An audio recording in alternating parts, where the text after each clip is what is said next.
गङ्गातरङ्गरमणीयजटाकलापं गौरीनिरन्तरविभूषितवामभागम् नारायणप्रियमनङ्गमदापहारम् वाराणसीपुरपतिं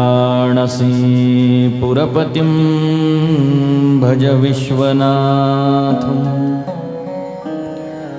विश्वेशं माधवं दुण्डिं दण्डपाणिं च भैरवं वन्दे काशीं गुहां गङ्गां भवानी मणिकर्णिकां भवाब्धिमग्नं दीनं मां समुद्धर भवार्णवात् करमग्राहगृहीताङ्गं दासोऽहं तव शङ्कर। ॐ वन्दे देव उमापतिं सुरगुरुं वन्दे जगत्कारणं वन्दे पन्नगभूषणं मृगधरं वन्दे पशूनां पतिं वन्दे सूर्यशशाङ्कवह्निनयनं वन्दे मुकुन्दप्रियं वन्दे भक्तजनाश्रयं च वरदं वन्दे शिवं शङ्करम्।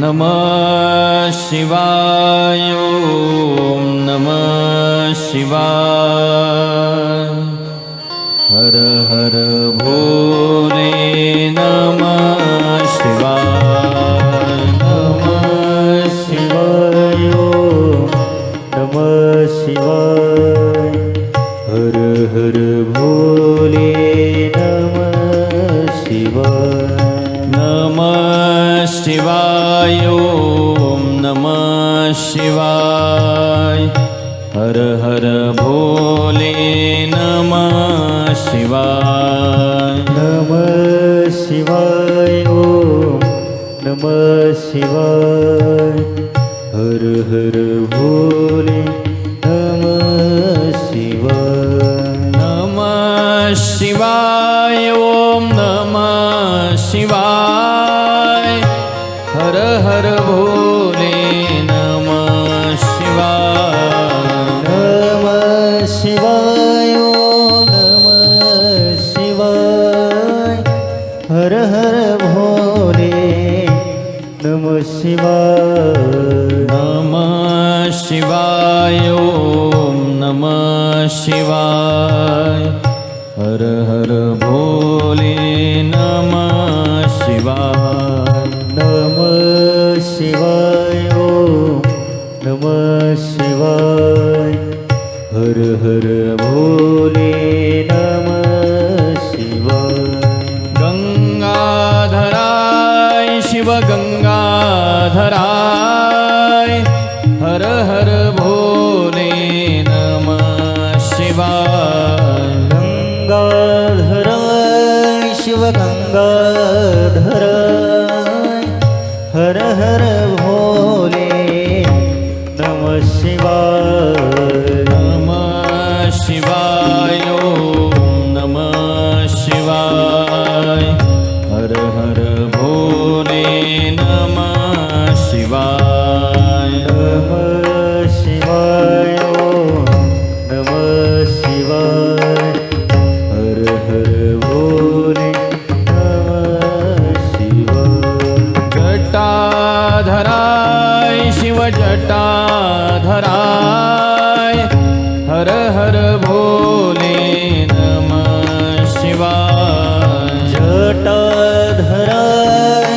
जटाधराय हर हर भोले नमः शिवाय नमः शिवाय ओम नमः शिवाय हर हर भोले नमः शिवाय नमः शिवाय ओम नमः शिवाय हर हर भोले नमः शिवाय नंदीश्वराय शिव नंदीश्वराय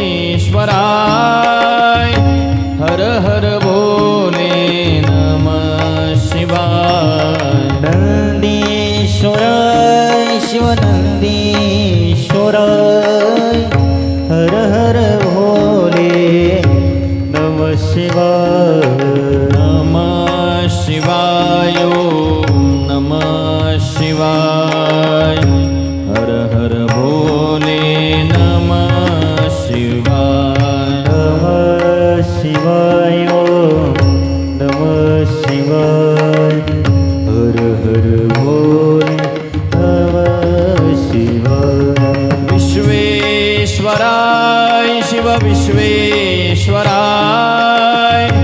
हर हर भोले नमः शिवाय विश्वेश्वराय शिव विश्वेश्वराय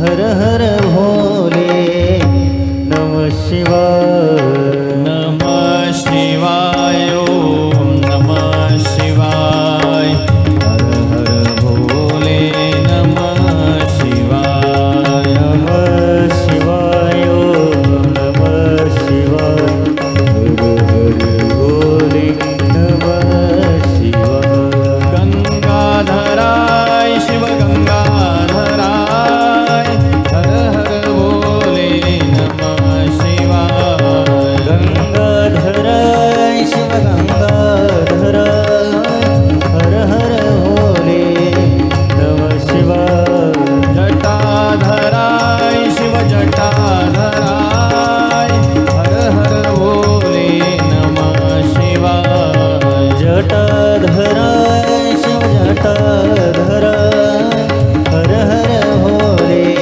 नमः शिवाय सोमेश्वराय शिव सोमेश्वराय हर हर भोले नमः शिवाय सोमेश्वराय शिव सोमेश्वराय हर हर भोले नमः शिवाय विश्वेश्वराय शिव विश्वेश्वराय हर हर भोले नमः शिवाय विश्वेश्वराय शिव विश्वेश्वराय हर हर भोले नमः शिवाय नमः शिवाय ओम नमः शिवाय हर हर भोले नमः शिवाय नमः शिवाय ओम नमः शिवाय हर हर भोले नमः शिवाय हर हर भोले नमः शिवाय हर हर भोले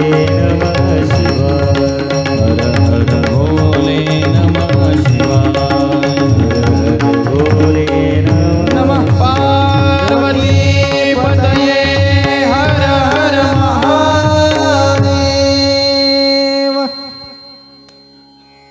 सद्गुरुनाथ महाराज की जय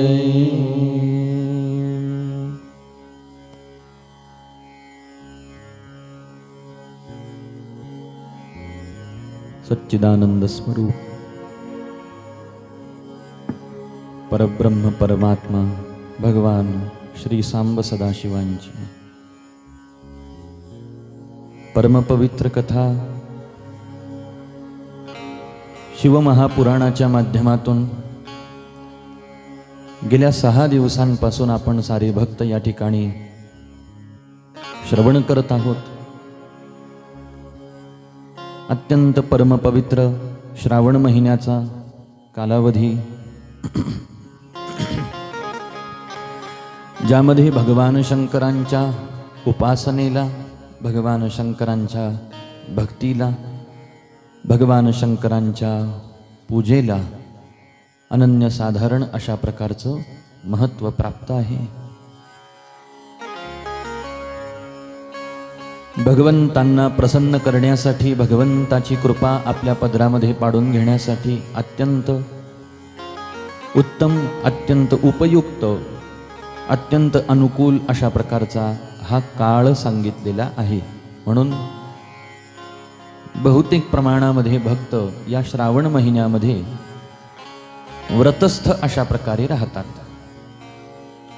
तसा तर जो 4 महिन्यांचा हा कालावधी असतो, याला आपण चातुर्मासाचा काळ असं म्हणतो.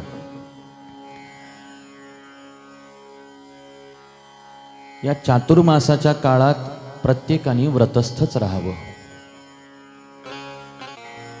कारण या काळामध्ये जेवढे साधू असतात, संत असतात, साधक असतात, महात्मे असतात, हे स्वतः एकांत सेवन करतात, भगवंताच्या भजनामध्ये अग्रेसर राहतात. वर्षभर साधू संत महात्मे नानाविध जागी भटकंती करतात, भ्रमण करतात, यात्रा करतात, तीर्थाला जातात. पण चातुर्मासाच्या काळात कितीही भ्रमंती करणारा साधू असला तरी चातुर्मासाच्या काळात कोणताच साधू कुठं जात नाही, आपली जागा सोडत नाही, आश्रम सोडत नाही. याला कारण आहे, रामायणामध्ये आपल्याला पाहायला भेटतं, सुग्रीवासोबत भगवंताची मैत्री झाली. सुग्रीवाला भगवंताने राज्य दिलं आणि वचन घेतलं की आता इथून पुढं सीतेचा शोध घेण्यासाठी तू मला मदत कर. सुग्रीवाने ते वचन दिलं, पण नेमकं त्याच वेळेला चातुर्मासाचा काळ सुरू झाला. भगवंताने सुग्रीवाला सांगितलं, सुग्रीवा आता 4 महिने काहीच हालचाल करायची नाही. सीतेचा शोध मला घ्यायचा ही गोष्ट बरोबर आहे, परंतु 4 महिन्यांचा काळ जोपर्यंत जात नाही तोपर्यंत आपल्याला काही करता येणार नाही, करायचं नाही. आणि मग प्रस्त्रवणावरती परमात्मा त्या ठिकाणी गुहेमध्ये 4 महिने बसून राहिले श्री रामचंद्र. आणि एकांतामध्ये बसून भगवंतानी आणि एक आदर्श या माध्यमातून तुम्हाला मला दिला. शास्त्रामध्ये फार गोड वचन आहे की या चातुर्मासाच्या काळात ब्रह्मचारी असो, गृहस्थाश्रमी असो, वानप्रस्थाश्रमी असो का संन्यासी असो, प्रत्येकाने प्रयत्नपूर्वक साधन करावं, अनुष्ठान करावं, पारायण करावं, व्रत करावेत, उपवास करावेत, मौन धारण करावं, भगवन नामाचं जितकं संकीर्तन आपल्याला करता येईल तितकं करावं. कारण हा साधनेच्या दृष्टीनं फार उपयुक्त अशा प्रकारचा काळ असतो. जितकं आपल्याला या माध्यमातून पुण्य जमा करता येईल तेवढं करावं. आणि त्यातल्या त्यात श्रावण महिना, बरीच भक्त अशी आहेत 4 महिने ज्या वेळेला आम्हाला 4 महिने व्रतामध्ये राहणं शक्य होणार नाही, होऊ शकत नाही. मग अशा वेळेला श्रावणासारखा पवित्र महिना त्यामध्ये आहे. श्रावणामध्ये 1 महिना व्रतस्थ राहणारी मंडळी आहेत. 1 महिना एखाद्या ग्रंथाचं विशेष रूपाने अनुष्ठान करणारी सुद्धा मंडळी आहेत. काही मंडळी निराहार राहून भजन करणारी आहेत, काही मंडळी फलाहार करून राहणारी आहेत, काही मंडळी एकभोक्त करून राहणारी आहेत. या माध्यमातून जरासा संयम आणि नियम आपल्या शरीरामध्ये बांधला जातो. असं हे सगळं कारण या पाठीमागचं आहे. काही मंडळी कार्तिक महिन्यामध्ये विशेष रूपाने भगवंताची भक्ती करतात, उपासना करतात. म्हणून तुमचं माझं भाग्य की गेले 6 दिवस आपण इथं बसलेलो आहोत, कथा श्रवण करत आहोत. येन केन प्रकारे आपलं अंतःकरण पवित्र शुद्ध झालं असेल. जेवढा वेळ आपण भगवंताची कथा श्रवण करण्यासाठी इथं बसलो, काही ना काहीतरी पुण्य तुमच्या माझ्या पदरामध्ये पडलंच असेल. या माध्यमातून या ठिकाणी आपला जेवढा वेळ व्यतीत होतो आहे, तेवढा आपला काळ, तेवढा वेळ, तेवढे दिवस आपले सार्थकी लागलेले आहेत. जेवढं श्रवण आपल्या कानावरती पडतं आहे, जेवढी कथा आपल्या कानावरती पडते आहे, भविष्यामध्ये हे कथेचे शब्द अधिभौतिक जीवन आणि आध्यात्मिक जीवन आपलं सुखकर व्हावं यासाठी आपल्याला पुष्कळ अशा प्रकारचं सहकार्य करतील. पण आपण जी कथा ऐकलेली आहे त्या कथेच्या माध्यमातून आपल्याला अंतःकरणाला सुख होईल, समाधान होईल, व्हावं असं आपल्याला वाटत असेल तर श्रवण केलेल्या कथेचं मनन तुम्हाला मला करायला सांगितलेलं आहे. याचा अर्थ असा आहे की एक वेळेला आपण जी कथा आपल्या कानाने ऐकली, लगेच ती कथा विसरून जायची. एका कानाने ऐकली आणि दुसऱ्या कानाने सोडून दिलं असं करायचं नाही. हृदयामध्ये ती कथा आपण स्थिर ठेवायची, साठवून घ्यायची. आपण आपल्या घरी जाऊ त्यावेळेला आपण जी कथा श्रवण केली ती कथा पुन्हा पुन्हा आठवण्याचा प्रयत्न करायचा नाही. सगळी कथा आठवली आपल्याला, काय काय काय काय सांगितलं 7 दिवसामध्ये, शब्दन शब्द आपल्याला आठवला नाही तरी देवाच्या कथेतलं जेवढे अक्षर, जेवढे शब्द, जेवढे वाक्य आपल्याला लक्षात येतील तेवढे आठवण्याचा प्रयत्न करायचा. निदान कथा श्रवण करत असताना माझ्या हृदयाला जे सुख प्राप्त होत होतं ते आठवायचं, ते आठवून सुखी व्हायचं, पण कथेला विसरायचं नाही. मननाशिवाय झालेलं श्रवण व्यर्थ आहे.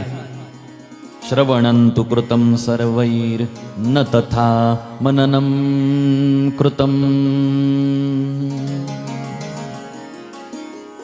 म्हणून इथून पुढच्या कालावधीमध्ये आपलं आध्यात्मिक जीवन, आपलं अधिभौतिक जीवन सुखकर व्हावं याकरिता ज्या कोणत्याही पुराण ग्रंथाचं, ज्या कोणत्याही सद्ग्रंथाचं आपण वाचन करतो, श्रवण करतो, पारायण करतो, मनोमन त्याचं स्मरण आपल्याकडून, त्याची आठवण आपल्याकडून, त्या विचारांचं जागरण आतल्या आत आपलं अखंड होत राहिलं पाहिजे, तर ते श्रवण केलेलं कधीही व्यर्थ जात नाही. म्हणून ही 7 दिवसांची पर्वणी तुम्हाला मला या ठिकाणी प्राप्त झाली. यासाठी भगवंत, साधू संत सद्गुरू आपापल्या पुण्याईची, आपल्या आपल्या वाडवडिलांच्या पुण्याईचा हा परिणाम किंवा ही सर्वांची कृपा आहे. आणि त्याच क्रमामध्ये आज आपण पुन्हा एकदा शिवमहापुराण ग्रंथाच्या सन्मुख बसलेलो आहोत. भगवंताच्या सान्निध्यामध्ये भगवंताच्या समोर विराजमान झालेलो आहोत. कथेचं अनुसंधान पुन्हा एक वेळेला तुम्हाला मला लागावं यासाठी काल उत्तर भागामध्ये आपण श्रवण रसपान करत होतो. पार्वती आई साहेब भगवंताची सेवा करत होत्या. भगवंताची सेवा करणाऱ्या पार्वती आई साहेबांचा भगवंताचा लवकरात लवकर विवाह संपन्न व्हावा या हेतूनं ब्रह्मदेवांनी कामदेवाला भगवान शंकरांच्या दिशेनं पाठवलं. आपल्या तपामध्ये काहीतरी विघ्न निर्माण होत आहे. विघ्न उत्पन्न करण्यासाठी कामदेव आलेला आहे हे भगवंताच्या लक्षात आलं आणि भगवंतानी त्या कामदेवाला जाळून भस्म केलं. आपल्या साधनेमध्ये, आपल्या अनुष्ठानामध्ये, आपल्या तपामध्ये, आपल्या भक्तीमध्ये कशामुळं आणि कुणामुळंही विघ्न येता कामा नये. आणि ज्याच्यामुळं आपल्या भक्तीमध्ये विघ्न येत असेल, आपल्या परमार्थामध्ये, आपल्या भजनामध्ये विघ्न येत असेल, त्या त्या गोष्टींचा सर्वनाश साधकाला, भक्ताला करता आला पाहिजे. त्या त्या विघ्नांचं निवारण करण्याची पद्धती, त्या त्या विघ्नांना निवारण करण्याची शक्ती, त्या त्या विघ्नांना निवारण करण्याची हातोटी साधकाला माहीत असली पाहिजे, ठाऊक असली पाहिजे. किंवा त्या विघ्नांना आपल्या भजन मार्गातून बाजूला करण्याचे सर्वतोपरी प्रयत्न साधकाचे असले पाहिजे. अशा प्रकारे साधकीय मार्गामध्ये अनेक प्रकारची विघ्न असतात. ही विघ्न आंतरिक असतात आणि बाह्य सुद्धा असतात. बाहेरून आपल्याला विघ्न होतील परमार्थामध्ये, भजन करण्यामध्ये. या बाहेरच्या विघ्नांच्या तुलनेमध्ये आंतरिक विक्षेप आपल्या भजनामध्ये खूप असतात, भरपूर असतात. कधी कधी आपल्या जीवनामध्ये बाहेरचे शत्रू कमी असतात, आपल्या आतले शत्रू जास्त असतात, जे आपल्या शरीरामध्येच राहत असतात, परंतु आपल्याशी वैर साधलेलं असतं. पण ते माझे भजन मार्गातले शत्रू आहेत याचा आपण विचार न करता त्यांना पोसतो, त्यांना पोषण देतो. म्हणून अंतःकरणामधला काम, अंतःकरणामधला क्रोध, अंतःकरणामधला लोभ, अंतःकरणामधला मद, अंतःकरणामधला मोह, अंतःकरणामधला मत्सर, हे 6 साधकाचे वैरी आहेत. हे कुठं राहतात सगळे? या शरीराच्या आतच राहतात. शरीराच्या आत यांना राहण्याला आणि आपल्यावरती एवढा जोर करण्याला, एवढी बळजबरी ते आपल्यावरती करतात, एवढा अतिरेक ते आपल्यावरती करतात, बलात्काराने त्या ठिकाणावरती आपल्यावरती राज्य करतात. आणि याला कारण काय आहे? आपण त्यांना पोषण देतोय.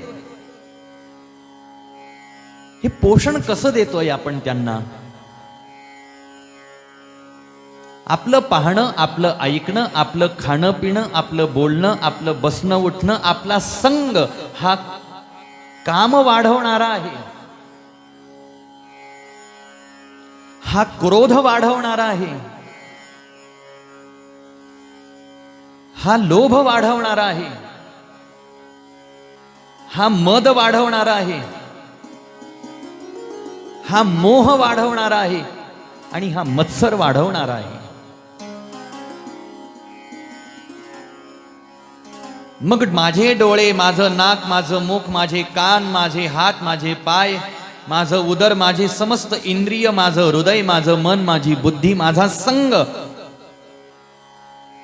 माझं पाहणं, बोलणं, बसणं, उठणं, खाणं पिणं, मी कोणासोबत राहतो, कोणासोबत नाही, या प्रत्येक गोष्टीचा बारकाईनं साधकांनी विचार करावा. कारण जीवनामध्ये संग फार महत्वाचा आहे. आपल्या इंद्रियांची संगती जर का चुकत असेल तर आपल्या भजनामध्ये विक्षेप उत्पन्न होणं हे निश्चित आहे.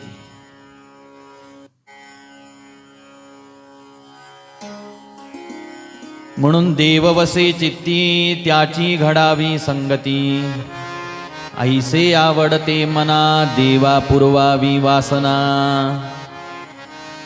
ज्याच्या हृदयामध्ये देव आहे ना, त्याची संगत केली पाहिजे.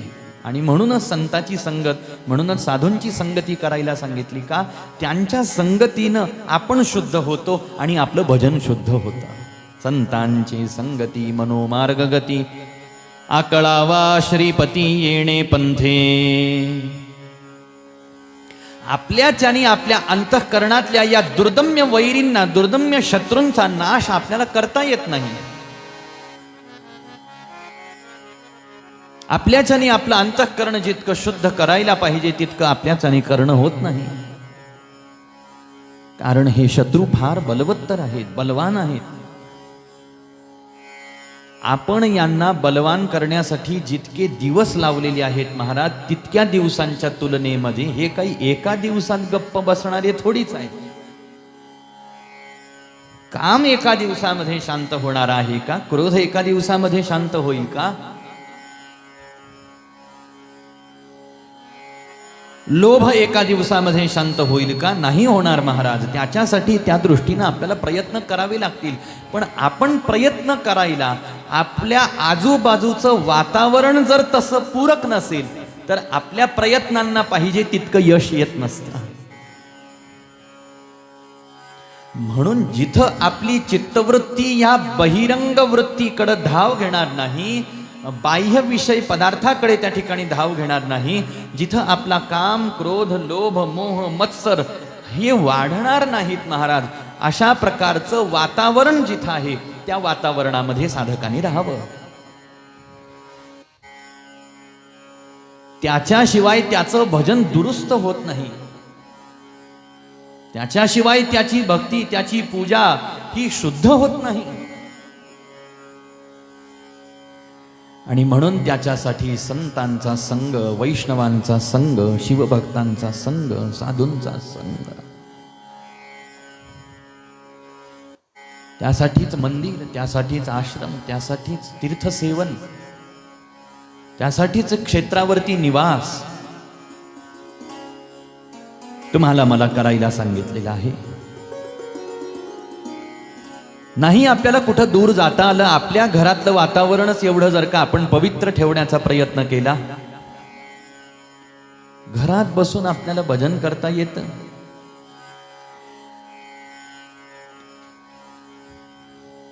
परंतु हे सहजासहजी हे जे शत्रू आहेत, हे भगवान शंकर इथं तुम्हाला मला एक आदर्श देतात, एक शिकवण देत आहे. कुठंतरी मला कोणता तरी विकार हा माझ्या भजनामध्ये मला आता विक्षेप उत्पन्न करायला आलेला आहे. त्याच्या येण्याचा क्षण, आणि साधकांनी त्या क्षणाला सावध झालं पाहिजे, इतके तत्पर आहेत. गीतेमध्ये लक्षण सांगताना ही तत्परता सांगितली, तत्पर संयतेंद्रियः. साधकाच्या लक्षणांमध्ये एक लक्षण आहे की तत्परता त्याच्यामध्ये असते, आणि तो संयमित अशा प्रकारचा आहे, जितेंद्रिय अशा प्रकारचा आहे. आणि भगवान शंकरांनी इथं त्याच प्रकारचं दर्शन तुम्हाला मला करून दिलेलं आहे. काम आला आणि त्या कामाला जाळून भस्म केलं. ह्या कामाला कसं जाळलं जातं, ह्या कामाला कसं जाळलं भगवान शंकरांनी, तर ज्ञानज्योत भगवंताची ही प्रज्वलित आहे. ज्ञानज्योत प्रज्वलित असल्या कारणाने कामाला थारा नाही मिळाला महाराज.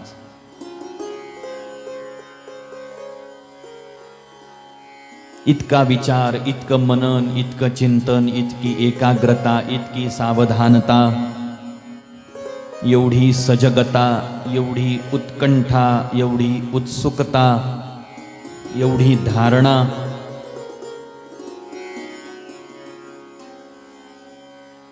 आपण किती मागं आहोत, खूप मागं आहोत आपण.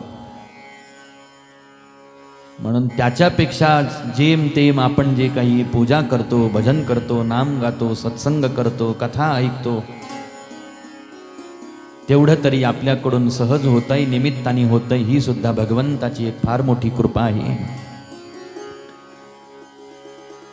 पार्वती आई साहेबांनी त्या सगळ्या रूपाला पाहिलं. भगवान शंकर अंतर्धान झाले, निघून गेले.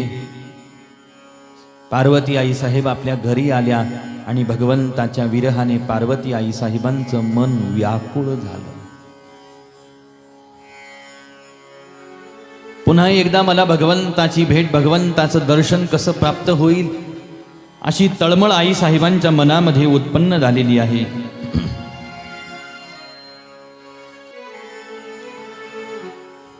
आणि ही अंतःकरण भगवंताच्या दर्शनासाठी, भगवंताच्या भेटी करता झुरायला लागलं.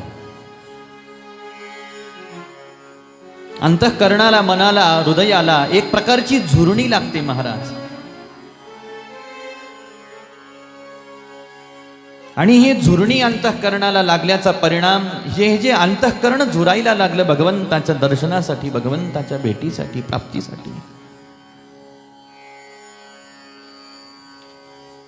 त्या अंतःकरणाला ती झुरणी भगवंताच्या दर्शनाची लागल्याचा परिणाम, उत्कंठा लागल्याचा परिणाम असा झाला की आता महाल प्रिय वाटत नाही, मंचक प्रिय वाटत नाही, खाण्यापिण्याचे पदार्थ आता गोड लागत नाही,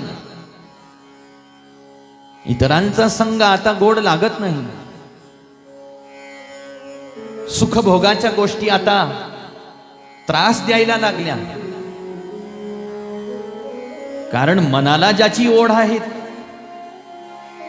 ते तत्व किंवा ती वस्तू किंवा तो पदार्थ जवळ नाही ना. ज्याची अपेक्षा मनामध्ये आहे, ज्याची आशा मनामध्ये आहे, ती व्यक्ती, तो पदार्थ, ते तत्व जर का आपल्या जवळ नाही आणि त्या अभावी जगातलं सगळं काही आपल्या जवळ आहे, पण त्याच्याने अंतःकरणाला थोडी सुख होणार आहे. म्हणून दास दासी नोकर चाकर सेवेकरी आहेत. सर्व अशा प्रकारचं मनोरंजन करण्याची सामुग्री आहे. आता राजकन्या होत्या महाराज, राजवैभवामध्ये लहानाच्या मोठ्या झालेल्या आहेत. कशाची कमतरता असेल का घरामध्ये? कपड्या लत्त्याची कमतरता नाही, अलंकार दागदागिन्यांची कमतरता नाही, पदार्थांची कमतरता नाही, भोगवस्तूंची कमतरता नाही, मनोरंजनासाठीची कमतरता नाही, सेवेकऱ्यांची कमतरता नाही. मुखातून शब्द बाहेर पडण्याचा उशीर, वस्तू समोर हजर आहे अशी परिस्थिती. पण तरी सुद्धा मनोरंजनाच्या साधनांनी मनाचं रंजन व्हायला पार्वती आई साहेबांचं तयार नाही. जया विजया प्रयत्न करायला लागल्या पार्वती आई साहेबांच्या निज सख्या,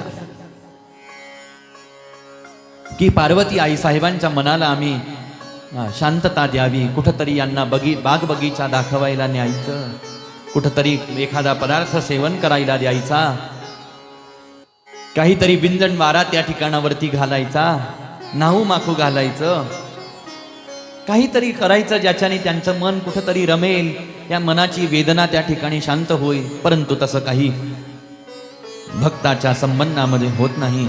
याला कारण त्याचं चित्त भगवंताच्या भेटीसाठी आतुरलेलं असतं, भगवंताच्या भेटीसाठी लालायित असतं, तळमळ करत असतं. भगवंताची भेट मला होत नाही या विचाराने जीवाचं हृदय तळमळलं पाहिजे, व्याकुळ झालं पाहिजे. त्याला भगवंताच्या दर्शनाची आस लागली पाहिजे. भेटी लागी जीवा लागली से आस, भेटी लागी जीवा लागली से आस, भेटी लागी जीवा लागली से आस, भेटी लागी जीवा लागली से आस, भेटी लागी जीवा लागली से आस, भेटी लागी जीवा लागली से आस, भेटी लागी जीवा लागली से आस, भेटी लागी जीवा लागली से आस, पाहे रात्रंदिवस वाट तुझी, भेटी लागी जीवा लागली से आस, भेटी लागी जीवा लागली से आस, भेटी लागी जीवा लागली से आस. पौर्णिमेचा चंद्रमा चकोरा जीवन, पौर्णिमेचा चंद्रमा चकोरा जीवन, पौर्णिमेचा चंद्रमा चकोरा जीवन, पौर्णिमेचा चंद्रमा चकोरा जीवरा तैसे माझे मन वाट पाहे तैसे माझे मन वाट पाहे भेटी लागी जीवा लागले से आस भेटी लागी जीवा लागले से आस भेटी लागी जीवा लागले से आस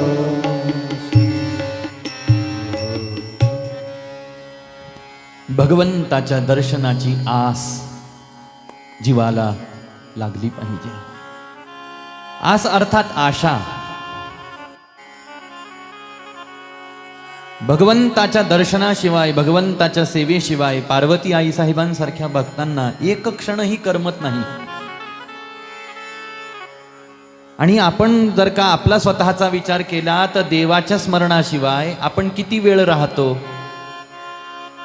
देवाच्या सेवेशिवाय पूजेशिवाय आपण किती वेळ राहतो, किंवा किती वेळ गेल्यानंतर, किती दिवस गेल्यानंतर, किती काळ गेल्यानंतर आपल्याला देवाचं काहीतरी करायची आठवण येते, इच्छा होते. आज मला देवाचं स्मरण झालं नाही, देवाची आठवण झाली नाही, याची खंत तुमच्या माझ्या अंतःकरणाला वाटत नाही की आज सारा दिवस मी माझा प्रपंच कर्मामध्ये घालवला, पण माझ्याकडून देवाचं ध्यान झालं नाही. म्हणून भक्ती काय आहे? देवाचं स्मरण करणे ही भक्ती नाही. अखंड स्मरण चाललेल्या देवाच्या स्मरणामध्ये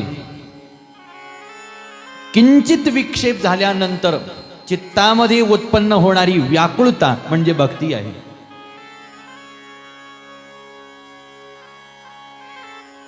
तद्विस्मरणेन परम व्याकुलतेती. नारदजी महाराजांनी भक्ती सूत्रामध्ये हे सूत्र सांगितलं. भगवंताचं स्मरण करणं ही एक बाजू आहे, आणि अखंड स्मरण करत असताना त्या स्मरणामध्ये एका क्षणाचाही जरी विक्षेप झाला तरी सुद्धा अंतःकरणामध्ये व्याकुळता आणि तळमळ उत्पन्न होणं हे वास्तविक भक्तीचं स्वरूप आहे. आपल्याला तर स्मरणामध्ये विक्षेप त्यावेळेला होईल ज्यावेळेला आपण स्मरण करू, आणि तेही अखंड. उठताना, बसताना, खाताना, पिताना, चालताना, बोलताना, हसताना, खेळताना, सकल कर्म करताना, सर्व कार्य करताना भगवंताचं स्मरण ज्यावेळेला आपण करू. पार्वती आई साहेबांचं आज तसंच झालेलं आहे. भजनामध्ये, भक्तीमध्ये, सेवेमध्ये, तपामध्ये, दर्शनामध्ये हा अल्पसा विक्षेप भक्ताला सहन होत नाही. म्हणून जगद्गुरु तुकोबाराय म्हणतात की भगवंता, कै ऐसी दशा येईल माझे अंगा. माझ्या अंगी अशा प्रकारची दशा कधी येईल की हे पांडुरंगा, तुझ्या करता माझं चित्त झुरणी लागेल. कै ऐसी दशा येईल माझे अंगा, चित्त पांडुरंगा झुरतसे. नाठवोनी देह पायाचे चिंतन, अवसान ते क्षण नाही मधी. अखंड मी तुझ्या चरणांचं चिंतन करेल, एक क्षणही त्या चिंतनामध्ये खंड पडणार नाही.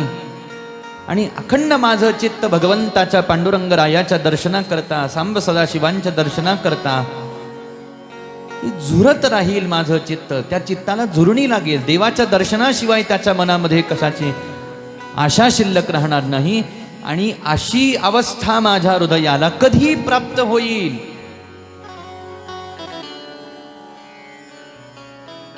कधी मी देवाच्या दर्शनासाठी रडेल, कधी मी देवाच्या भेटीसाठी व्याकुळ होईल. पार्वती आई साहेबांना ज्या वेळेला अशा प्रकारची ही अवस्था प्राप्त झाली, भगवंताच्या भेटी आणि दर्शनाशिवाय आता मन कुठेही लागायला तयार नाही. आणि आता काय करू यासाठी चित्त उद्विग्न झालं, बेभान झालं. आणि मग अशा अवस्थेमध्ये त्या साधकाला खूप मोठा आधार देण्यासाठीच संत साधू सद्गुरूंची उपस्थिती जीवनामध्ये होत असते. संत साधू सद्गुरूंना भेटल्यानंतर भगवत भेटीची निश्चितता साधकाला जाणवते. आणि देव भेटीच्या आधी गुरु भेटीनं साधक संतुष्ट होतो. ज्या देवाच्या भेटीसाठी जो साधक एवढा उत्कंठित झाला होता, तो गुरु भेटीनं का संतुष्ट झाला? भेटायचं तर देवाला होतं, मग हे गुरु कुठून आले? त्यांच्या भेटीनं साधकाला कसं समाधान प्राप्त झालं? निश्चितता, मार्गदर्शन आणि सहारा, आश्रय. परमार्थातला साधकाचा सहारा साधकाची साधनाही नाही. साधकाची साधना असली तरी, साधकाची अवस्था असली तरी, साधकाचे प्रयत्न असले तरी सुद्धा या साऱ्यांना एकत्रित रूपाने योग्य ते फळ देण्याचं काम सद्गुरूंचं मार्गदर्शन, सद्गुरूंचं वचन, सद्गुरूंची कृपा, सद्गुरूंचं सहकार्य हे फार मोठ्या प्रमाणामध्ये करत असतं.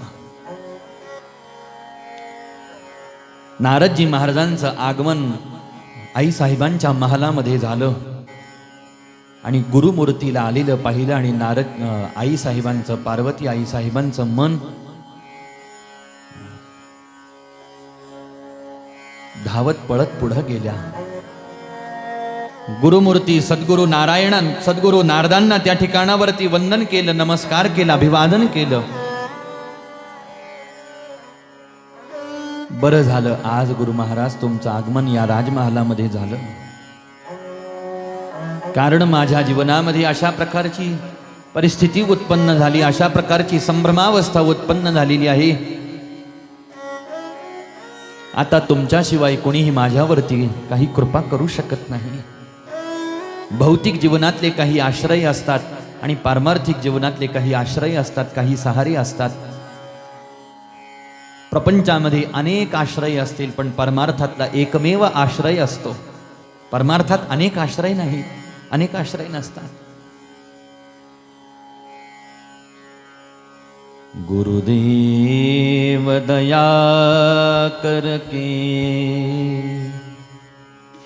मुझको अपना लेना, मैं शरण पड़ा तेरी,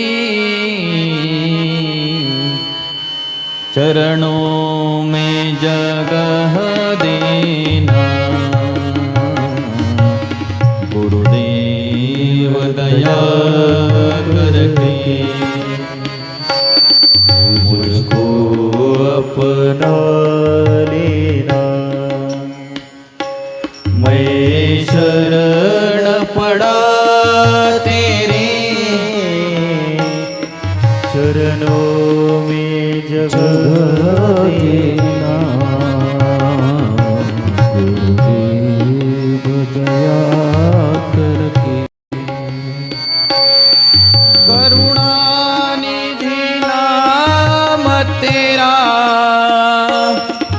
करुणा दिखलाओ तुम, सोए हुए भाग्यों को लेना नाथ जगाओ तुम, करुणानिधि नाम तेरा, करुणा दिखलाओ तुम,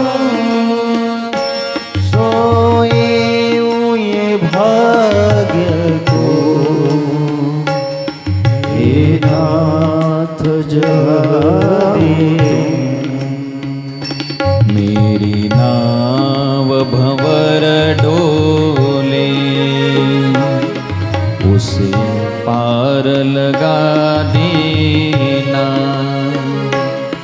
मैं शरण पड़ा तेरी, चरणों में जगह देना। देव दया करके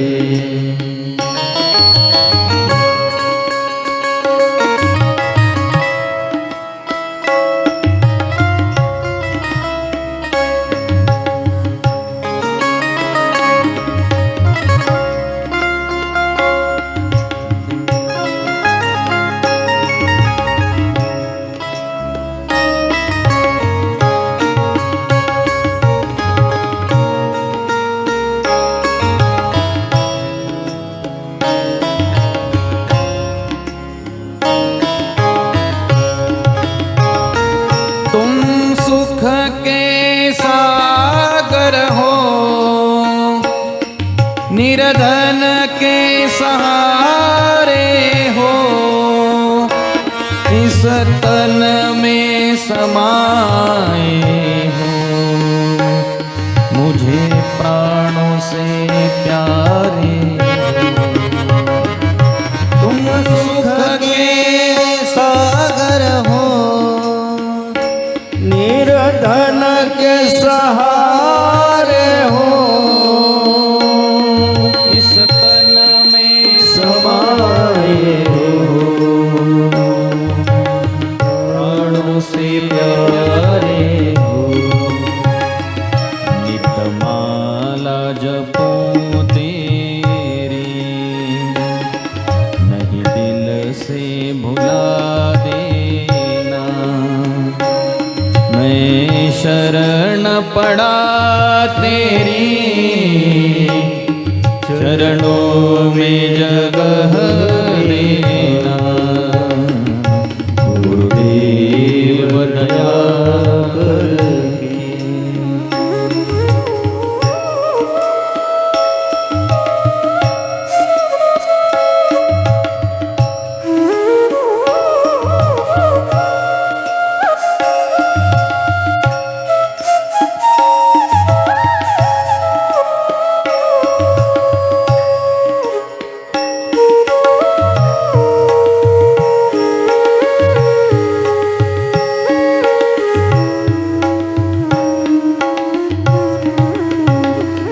पापी हूँ या कपटी हूँ, जैसा भी हूँ तेरा हूँ। घर बार छोड़ कर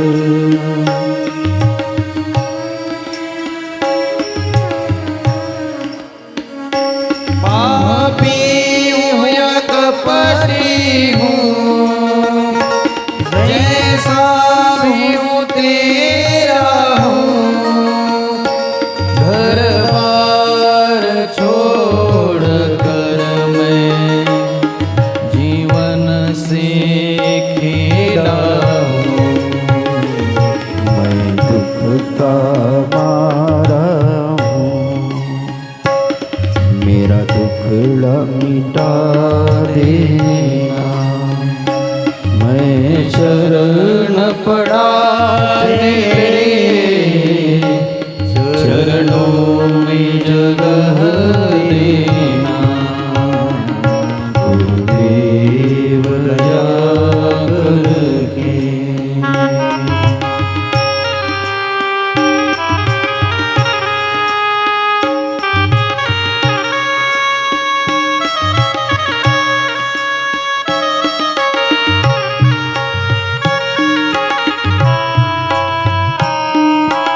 सबका सेवक हूँ, तेरे चरणों का चेला हूँ, नहीं नाथ भुलाना मुझे,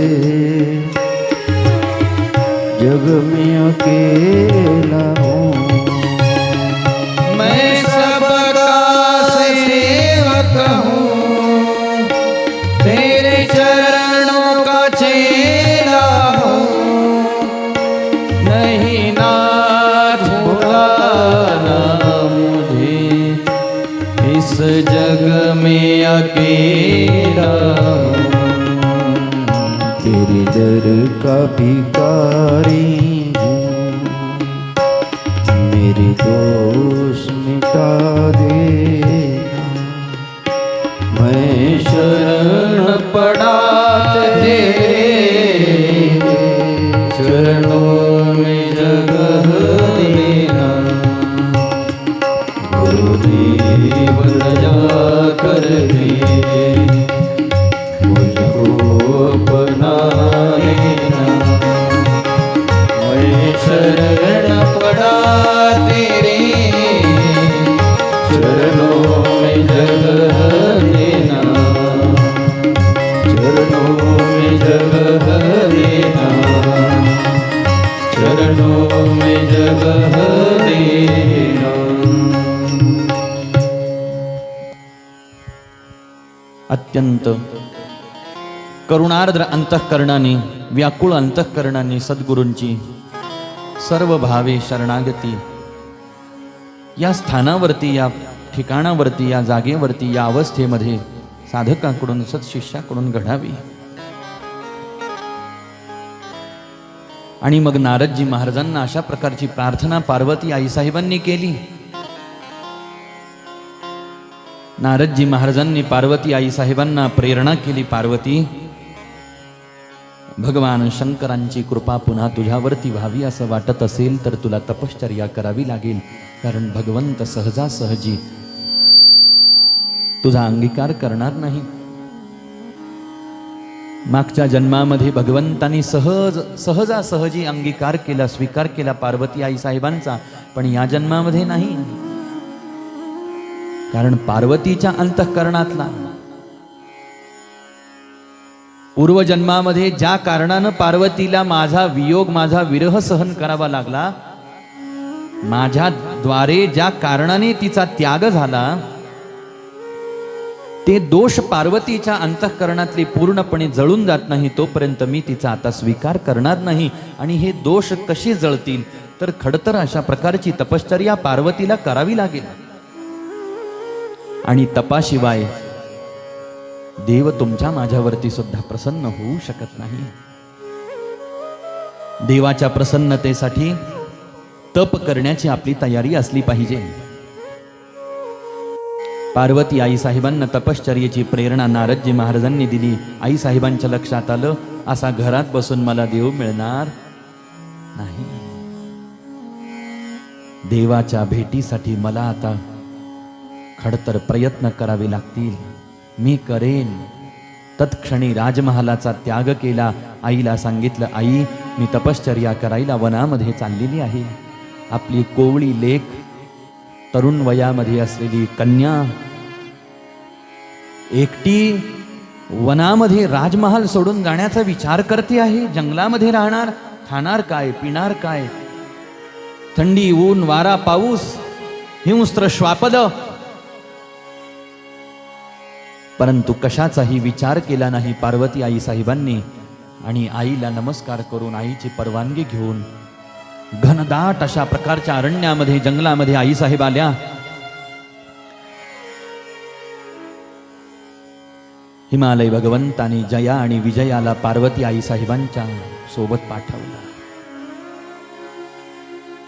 छोटीशी पर्णकुटी बांधली, झोपडी बांधली आणि त्या झोपडीमध्ये आईसाहेब राहायला लागल्या. पावसाळ्याचे दिवस असायचे, त्यावेळेला नदीमध्ये छाती इतक्या, गळ्या इतक्या पाण्यामध्ये उभं राहायच्या. वरतून धो धो पाऊस, मुसळधार पाऊस, आणि नदीचं पाणी गळ्यापर्यंत छातीपर्यंत आणि तशाच उभ्या आहेत आणि भगवंताच्या नामाचा जप करायच्या, ध्यान करायच्या. उन्हाळ्याचे दिवस असायचे, त्यावेळेला भर उन्हामध्ये सूर्य माथ्यावरती आलेला आहे. आपल्या चारही बाजूनं अग्नी कुंड पेटवायच्या आणि मध्यभागी आईसाहेब जमिनीवरती बसायच्या आणि भगवंताचं ध्यान करायच्या. अशा प्रकारची खडतर तपश्चर्या आईसाहेबांची सुरू झाली. अनुष्ठानाच्या सुरुवातीच्या काळात कंद मूळ फळ खाऊन उपासना केली. काळ पुढं पुढं लोटला. कंदमुळं फळं खाणं सोडून दिलं. झाडाचा वाळलेला पाला पानं खायला लागल्या, म्हणून अपर्णा हे नाव पडलं आईसाहेबांचं. आणि मग तो पाला खाणंही सोडून दिलं. केवळ पाणी प्यायला लागल्या, पाणी पिणंही सोडून दिलं. केवळ वायू भक्षण करून जप नामसंकीर्तन तपस साधना करायला लागल्या. मग तो वायू ग्रहण करणं, वायू भक्षण करणंही सोडून दिलं आईसाहेबांनी. आणि तपस्तेज आईसाहेबांचं इतकं वाढलेलं आहे महाराज, की आईसाहेबांच्या तपाच्या प्रभावाने स्वर्गातल्या इंद्रादिक देवतांच्या शरीराचा दाह व्हायला लागला. इतक्या त्या तपाचा प्रभाव ह्या साऱ्या सृष्टीवरती आणि जगावरती पडायला लागला. देवतांचं अंग पोळायला लागलं, दाह व्हायला लागला शरीराचा, लाही लाही व्हायला लागली शरीराची. देवता धावत पळत ब्रह्मदेवांना सांगायला लागल्या,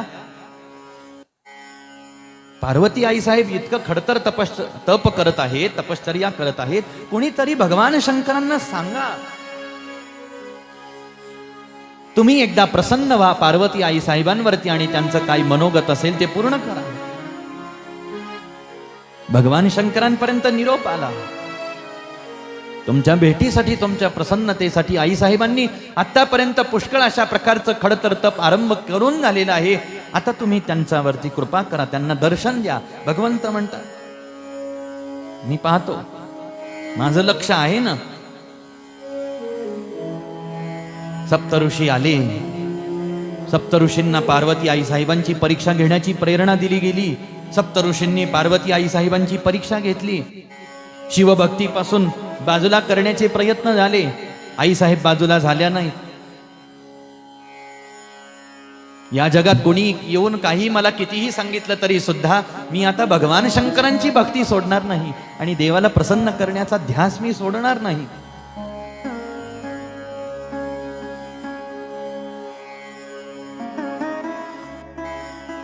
इथं गुरुनिष्ठा पार्वती आईसाहेबांची प्रकट झाली. सप्तऋषी परीक्षा घेऊन निघून गेले. आता तरी देवानं कृपा करायला पाहिजे होती ना, भगवंतानी कृपा केली नाही. सहजासहजी कृपा करतात तेही देवच आहेत महाराज, हेच देव आहेत. आणि सहजासहजी ज्यांची कृपा पदरामध्ये पडू शकत नाही तो सुद्धा हा परमात्माच आहे. शेवटी भगवंतानी वृद्ध ब्राह्मणाचं, वृद्ध साधूचं रूप घेतलं आणि आश्रमासमोर येऊन उभे राहिले. पार्वती आईसाहेबांनी विचार केला, कोणीतरी अतिथी साधू आपल्या दारासमोर आलाय, स्वागत करावं, त्याला काहीतरी द्यावं, पूजा करावी, म्हणून त्या ठिकाणी आल्या. आता त्या साधूनं पाहिलं, त्या वृद्धांनी पाहिलं की सर्वांग सुंदर असणारी राजकन्या, तिचं रूप पाहिल्यानंतर असं वाटतं की ही राजकन्या आहे. इथं या घनदाट अरण्यामध्ये काय करते आहे. तिनं सांगितलं, मी भगवान महादेवांना प्रसन्न करण्यासाठी हे तप करते आहे. साधू लागला मोठ्याने हसायला. कुणी खूळ भरलं तुझ्या डोक्यात महादेवाला प्रसन्न करण्याचं आणि त्याला प्रसन्न करण्यासाठी एवढं तप करण्याचं? अगं तो महादेव ज्याचा वेश अमंगल, ज्याचं रूप अमंगल आहे, भ्रष्ट आचरण करणारा आहे, ज्याच्या आईचा पत्ता नाही, पित्याचा पत्ता नाही, कुळ काय माहित नाही, गोत्र काय माहित नाही, कपडेला ते घालायचं त्याला कळत नाही, अमंगल वेश धारण करणार आहे, दिगंबर राहणार आहे, भूतप्रेतांसोबत राहणार आहे, स्मशानात राहणार आहे, चिताभस्म अंगाला लावणार आहे, वेदविरुद्ध आचरण करणार आहे, निषिद्ध कर्म करणार आहे. आणि त्या महादेवाला प्रसन्न करण्यासाठी तू हे एवढं तप, तेही महादेवाला. अगं मला वाटलं तू नारायणांना प्रसन्न करायला तप करत असशील, ब्रह्मदेवाला प्रसन्न करायला तप करत असशील. महादेवापाशी तुझं काय अडलं? म्हटले मला त्यांच्यासोबत विवाह करायचा, महादेवांना मला माझा पती करायचा आहे. वृद्ध म्हणायला लागला, अगं तू दिसायला एवढी सुंदर आहे, एवढी सुलक्षणी आहेस, तुला नारायण सुद्धा पती म्हणून प्राप्त होतील, ब्रह्मदेवांसारखा पती तुला प्राप्त होईल, इंद्रासारखा चंद्रासारखा पती तुला प्राप्त होईल. या एवढ्यांना दिलं सोडून जे दिसायला चांगले, वागणं बोलणं चांगलं, राहणीमान चांगलं, व्यवहार चांगला, ह्या चांगल्या चांगल्यांना सोडून दिलं आणि त्या अमंगल वेशधारी महादेवाच्या पाठीमागं तू निघालीस का? पार्वती आई साहेबांनी हात जोडले आणि नम्रतापूर्वक सांगितलं, भूदेवा आपण भूदेव आहात, अतिथीच्या रूपानं माझ्या दारासमोर आलात म्हणून मी आतापर्यंत शांत आहे. पण इथून पुढं तुमच्या मुखातून शिवनिंदेचं एक वाक्य जरी बाहेर पडलं ना तरी मी ते सहन करू शकणार नाही. केवळ तुमच्या वयाचा, तुमच्या तपाचा, तुमच्या भूदेवपणाचा मान मी आतापर्यंत राखलाय. शिवनिंदा सोडून दुसरं काही जर तुम्हाला मला सांगायचं असेल, बोलायचं असेल तर इथं थांबा, नसता या क्षणाला इथून चालते व्हा. अगं म्हटले, मुली तुला माझं बोलणं लक्षात येत नाही, मी तुझ्या काळजीपोटी तुला सांगतो. म्हटले, तुम्ही मला येऊन सांगणारे कोण आहात? भगवान शंकरांच्या रूपाबद्दल, स्वरूपाबद्दल, त्यांची अमंगलता कशी आहे हे मी पूर्णपणे जाणते आहे. त्यांचं अमंगलत्व जगाला बाहेरून दिसणार आहे, पण त्यांच्या इतकं मंगलाती मंगल या जगामध्ये कोणी नाही. त्यांचं स्मरण केल्याने अमंगलालाही मंगलत्व प्राप्त होतं, अपवित्रालाही पवित्र प्राप्त होतं, अशुद्ध पवित्रालाही पवित्रता, मंगलालाही मंगलत्व प्राप्त होतं. असं त्यांचं रूप, असं त्यांचं स्वरूप, असं त्यांचं नाम आहे. तुम्ही त्यांच्या अमंगलतेचं दर्शन करत आहात, याचा अर्थ असा आहे की अजून तुम्ही शिवाला जाणलेलंच नाही. या जगामध्ये आता कोणीही कितीही येऊन मला सांगितलं की तू शिवाची भक्ती करू नको, तरी मी सोडणार नाही. कारण माझ्या सद्गुरूंनी मला जो मार्ग दाखवला तो मी आता सोडणार नाही. अर्थात नारदांनी जो मला मार्ग दाखवला, जो बोध दिला, मी भगवंताच्या भेटीपर्यंत आता ते साधन सोडणार नाही, तो ध्यास मी जीवनामध्ये घेतलेला सोडणार नाही. भगवान शंकर हेच एकमेव माझ्यासाठी, ज्यांच्याकडे मी पती रूपानं पाहते. बाकी या जगामध्ये पुरुष म्हणून मी कोणालाच पाहत नाही. माझ्याकरता या जगामध्ये एकच पुरुष आहेत, देवाधिदेव महादेव भगवान श्री सांब सदाशिव. आणि त्यांच्यासोबत माझा विवाह होणार असेल तर होईल. त्यांनी माझ्यासोबत विवाह केला नाही तर मी जीवनभर अविवाहित राहीन, पण शिवभक्ती मी सोडणार नाही. शिवध्यान, शिवनाम, शिवसेवा मी सोडणार नाही. हा आपली निष्ठा, आपला निर्धार व्यक्त करून सांगितला. तरी वृद्ध ब्राह्मण, वृद्ध साधू पार्वती आई साहेबांचं बोलणं मनावरती घ्यायला तयार नाही. शिवनिंदेचे वाक्य मुखामधून बाहेर पडायला लागले. आता पार्वती आई साहेबांना सहन झालं नाही. हा इथून हलत नाही, आपण आता इथं थांबण्यात काही अर्थ नाही. म्हणून पार्वती आई साहेब त्या वृद्ध साधूकडे पाठ फिरवून निघाल्या आणि जशीच पाठ फिरवली त्या वृद्ध साधून आई साहेबांचा हात आपल्या हाताने पकडला. कोण कुठून आलेला अनोळखी परपुरुष, आणि त्याने माझा हात कसा पकडला म्हणून पार्वती आई साहेबांना झटकन पाठीमागं वळून पाहिलं. जसंच पाठीमागं वळून पाहिलं तर वृद्ध ब्राह्मण नाहीसा झालेला आहे. आणि ज्यांना प्रसन्न करण्यासाठी मी इथं आलेले आहेत ते देवाधिदेव महादेव परात्पर परब्रह्म साक्षात श्री सांब सदाशिव इथं प्रगट झालेले आहेत. हे पार्वती आई साहेबांना दिसायला लागल्या. भगवान शंकरांच्या त्या अलौकिक, अवर्णनीय, अकल्पनीय अशा त्या विशाल स्वरूपाकडे पार्वती आई साहेब पाहायला लागल्या. भगवंतानी जटेचा सांभार आपल्या मस्तकावरती बांधलेला आहे. अर्ध्या जटा भगवंताच्या पाठीवरती रुळत आहेत. गजचर्म भगवंतानी परिधान केलेला आहे. मस्तकावरती चिताभस्म धारण केलेला आहे.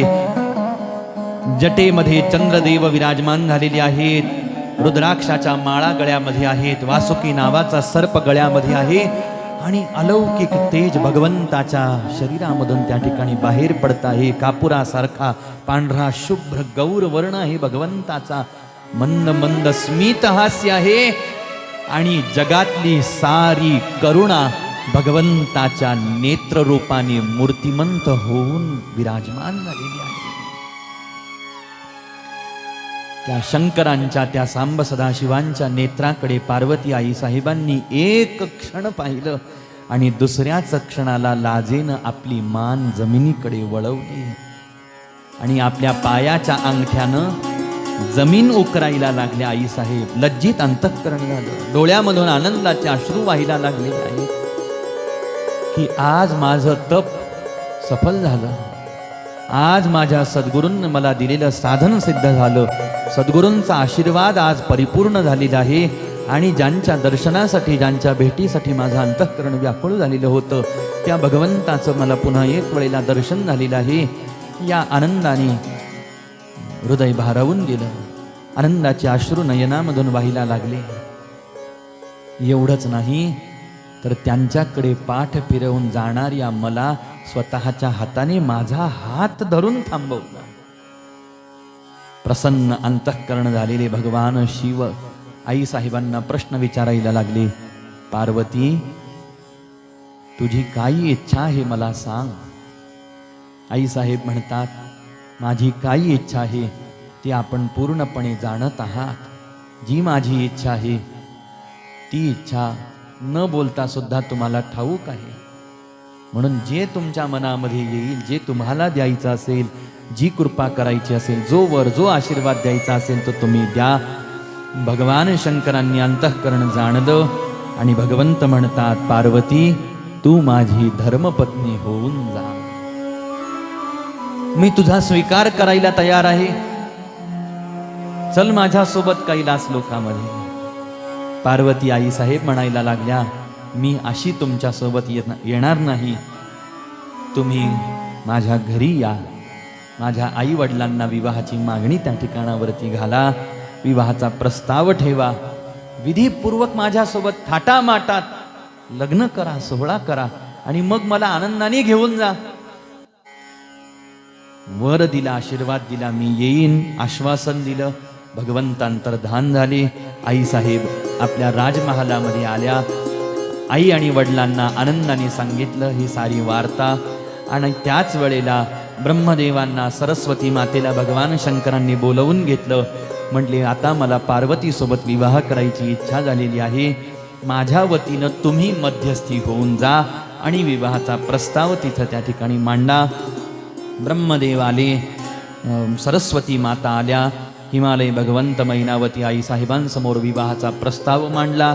हिमालय भगवंत विवाह करता तयार झाले. परंतु अंतःकरणामध्ये, मैनावती आई साहेबांच्या अंतःकरणामध्ये थोडंसं भय उत्पन्न झालं. थोडीशी शंका उत्पन्न झालेली आहे.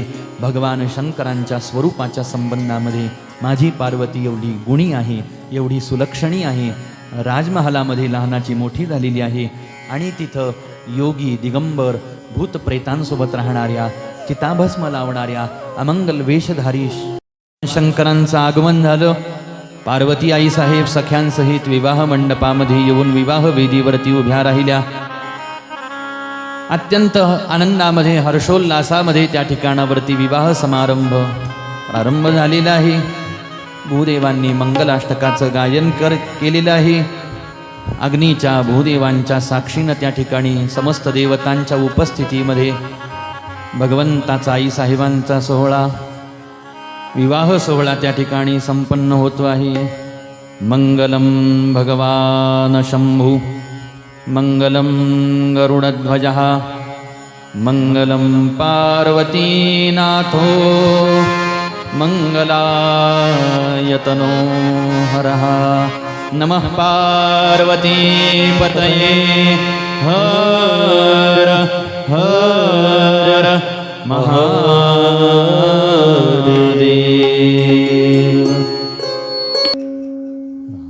अत्यंत आनंदामध्ये आणि उत्साहामध्ये भगवंताचा पार्वती आई साहेबांचा विवाह सोहळा संपन्न झाला. सर्व प्रकारचे विधी भगवंताच्या विवाह सोहळ्यामध्ये सुद्धा संपन्न करवले गेले. देवता प्रसन्न अंतःकरणाने त्यामध्ये सुख भोगत आहेत. थट्टा मस्करी त्या ठिकाणावरती चाललेली आहे. नानाविध प्रकारचे पक्वान्न प्रसादासाठी भोजनासाठी त्या ठिकाणावरती तयार केलेली आहेत. आणि मग प्रसादाच्या पंक्ती बसल्या आणि मग देवतांनी कशी एकमेकांमध्ये थट्टा केली, कशा प्रकारे पंक्ती वाढल्या गेल्या, काय काय पदार्थ त्या ठिकाणावरती केले गेले, असं सगळं विस्तारपूर्वक वर्णन या ठिकाणावरती केलेलं आहे. आणि खूप मोठा भव्य दिव्य सोहळा झाला. अनेक दिवसपर्यंत विवाह सोहळा चालू राहिला. आणि आता पार्वती आई साहेबांना सासरी पाठवण्याची व्यवस्था आणि गडबड घाई हिमालय भगवंतांच्या घरी सुरू झाली. मैनावती आई साहेबांनी साध्वी पतिव्रतेला त्या ठिकाणावरती बोलावलं. त्या साध्वी पतिव्रतेनं पार्वती आई साहेबांना सुंदर अशा प्रकारचा पतिव्रता धर्माचा उपदेश केला. आणि तो पतिव्रता धर्माचा उपदेश अंगीकारून पार्वती आई साहेब भगवान शंकरांसोबत कैलास लोके जाण्यासाठी तत्पर झाल्या. आणि नंदीवरती भगवंत विराजमान झाले, आईसाहेब विराजमान झाल्या. सगळे गण भगवंतासोबत निघालेले आहेत. समस्त देवता, सारा पार्वती आई साहेबांचा परिवार, सारे इष्टमित्र, सगळे संबंधी निरोप देण्याकरता एकत्र आलेले आहे. हिमालय भगवंतांनी मैनावती आई साहेबांनी अत्यंत जड अंतःकरणाने पार्वती आई साहेबांना निरोप दिलेला आहे. शेवटी एका बाजूला आपली कन्या विवाह करून आपला संसार आरंभ करते आहे, याचं सुख तर मैनावती आई साहेब हिमालय भगवंतांना आहेच. पण जिला आपण प्रेमानं वाढवलं, लहानाचं मोठं केलं, जिचे सगळे लाड पुरवले, जिच्या असण्याने हे सगळं घर भरल्यासारखं वाटत होतं, आता ती जीवाची प्रेमाची आपली लाडकी लेक पार्वती आता आपलं घर सोडून सासरी जाणार आहे. आणि आता एका अर्थाने आपल्यासाठी ती, तिच्यासाठी आपण एका अर्थाने परकेत झाल्यासारखं आहे आणि परस्वाधीन झाल्यासारखं आहे. वाटेल त्यावेळेला भेटणं, वाटेल त्यावेळेला बोलणं त्या ठिकाणी शक्य होणार नाही. आणि दूरवरती त्या ठिकाणी जाते आहे. आपल्या परिवारातले तिच्यासोबत कोणी नाही, म्हणून त्याही बाजूनं काळजी आईला लागलेली आहे. शेवटी आई आणि वडिलांचं अंतःकरण हे फार वेगळं असतं महाराज लेकराच्या संदर्भात.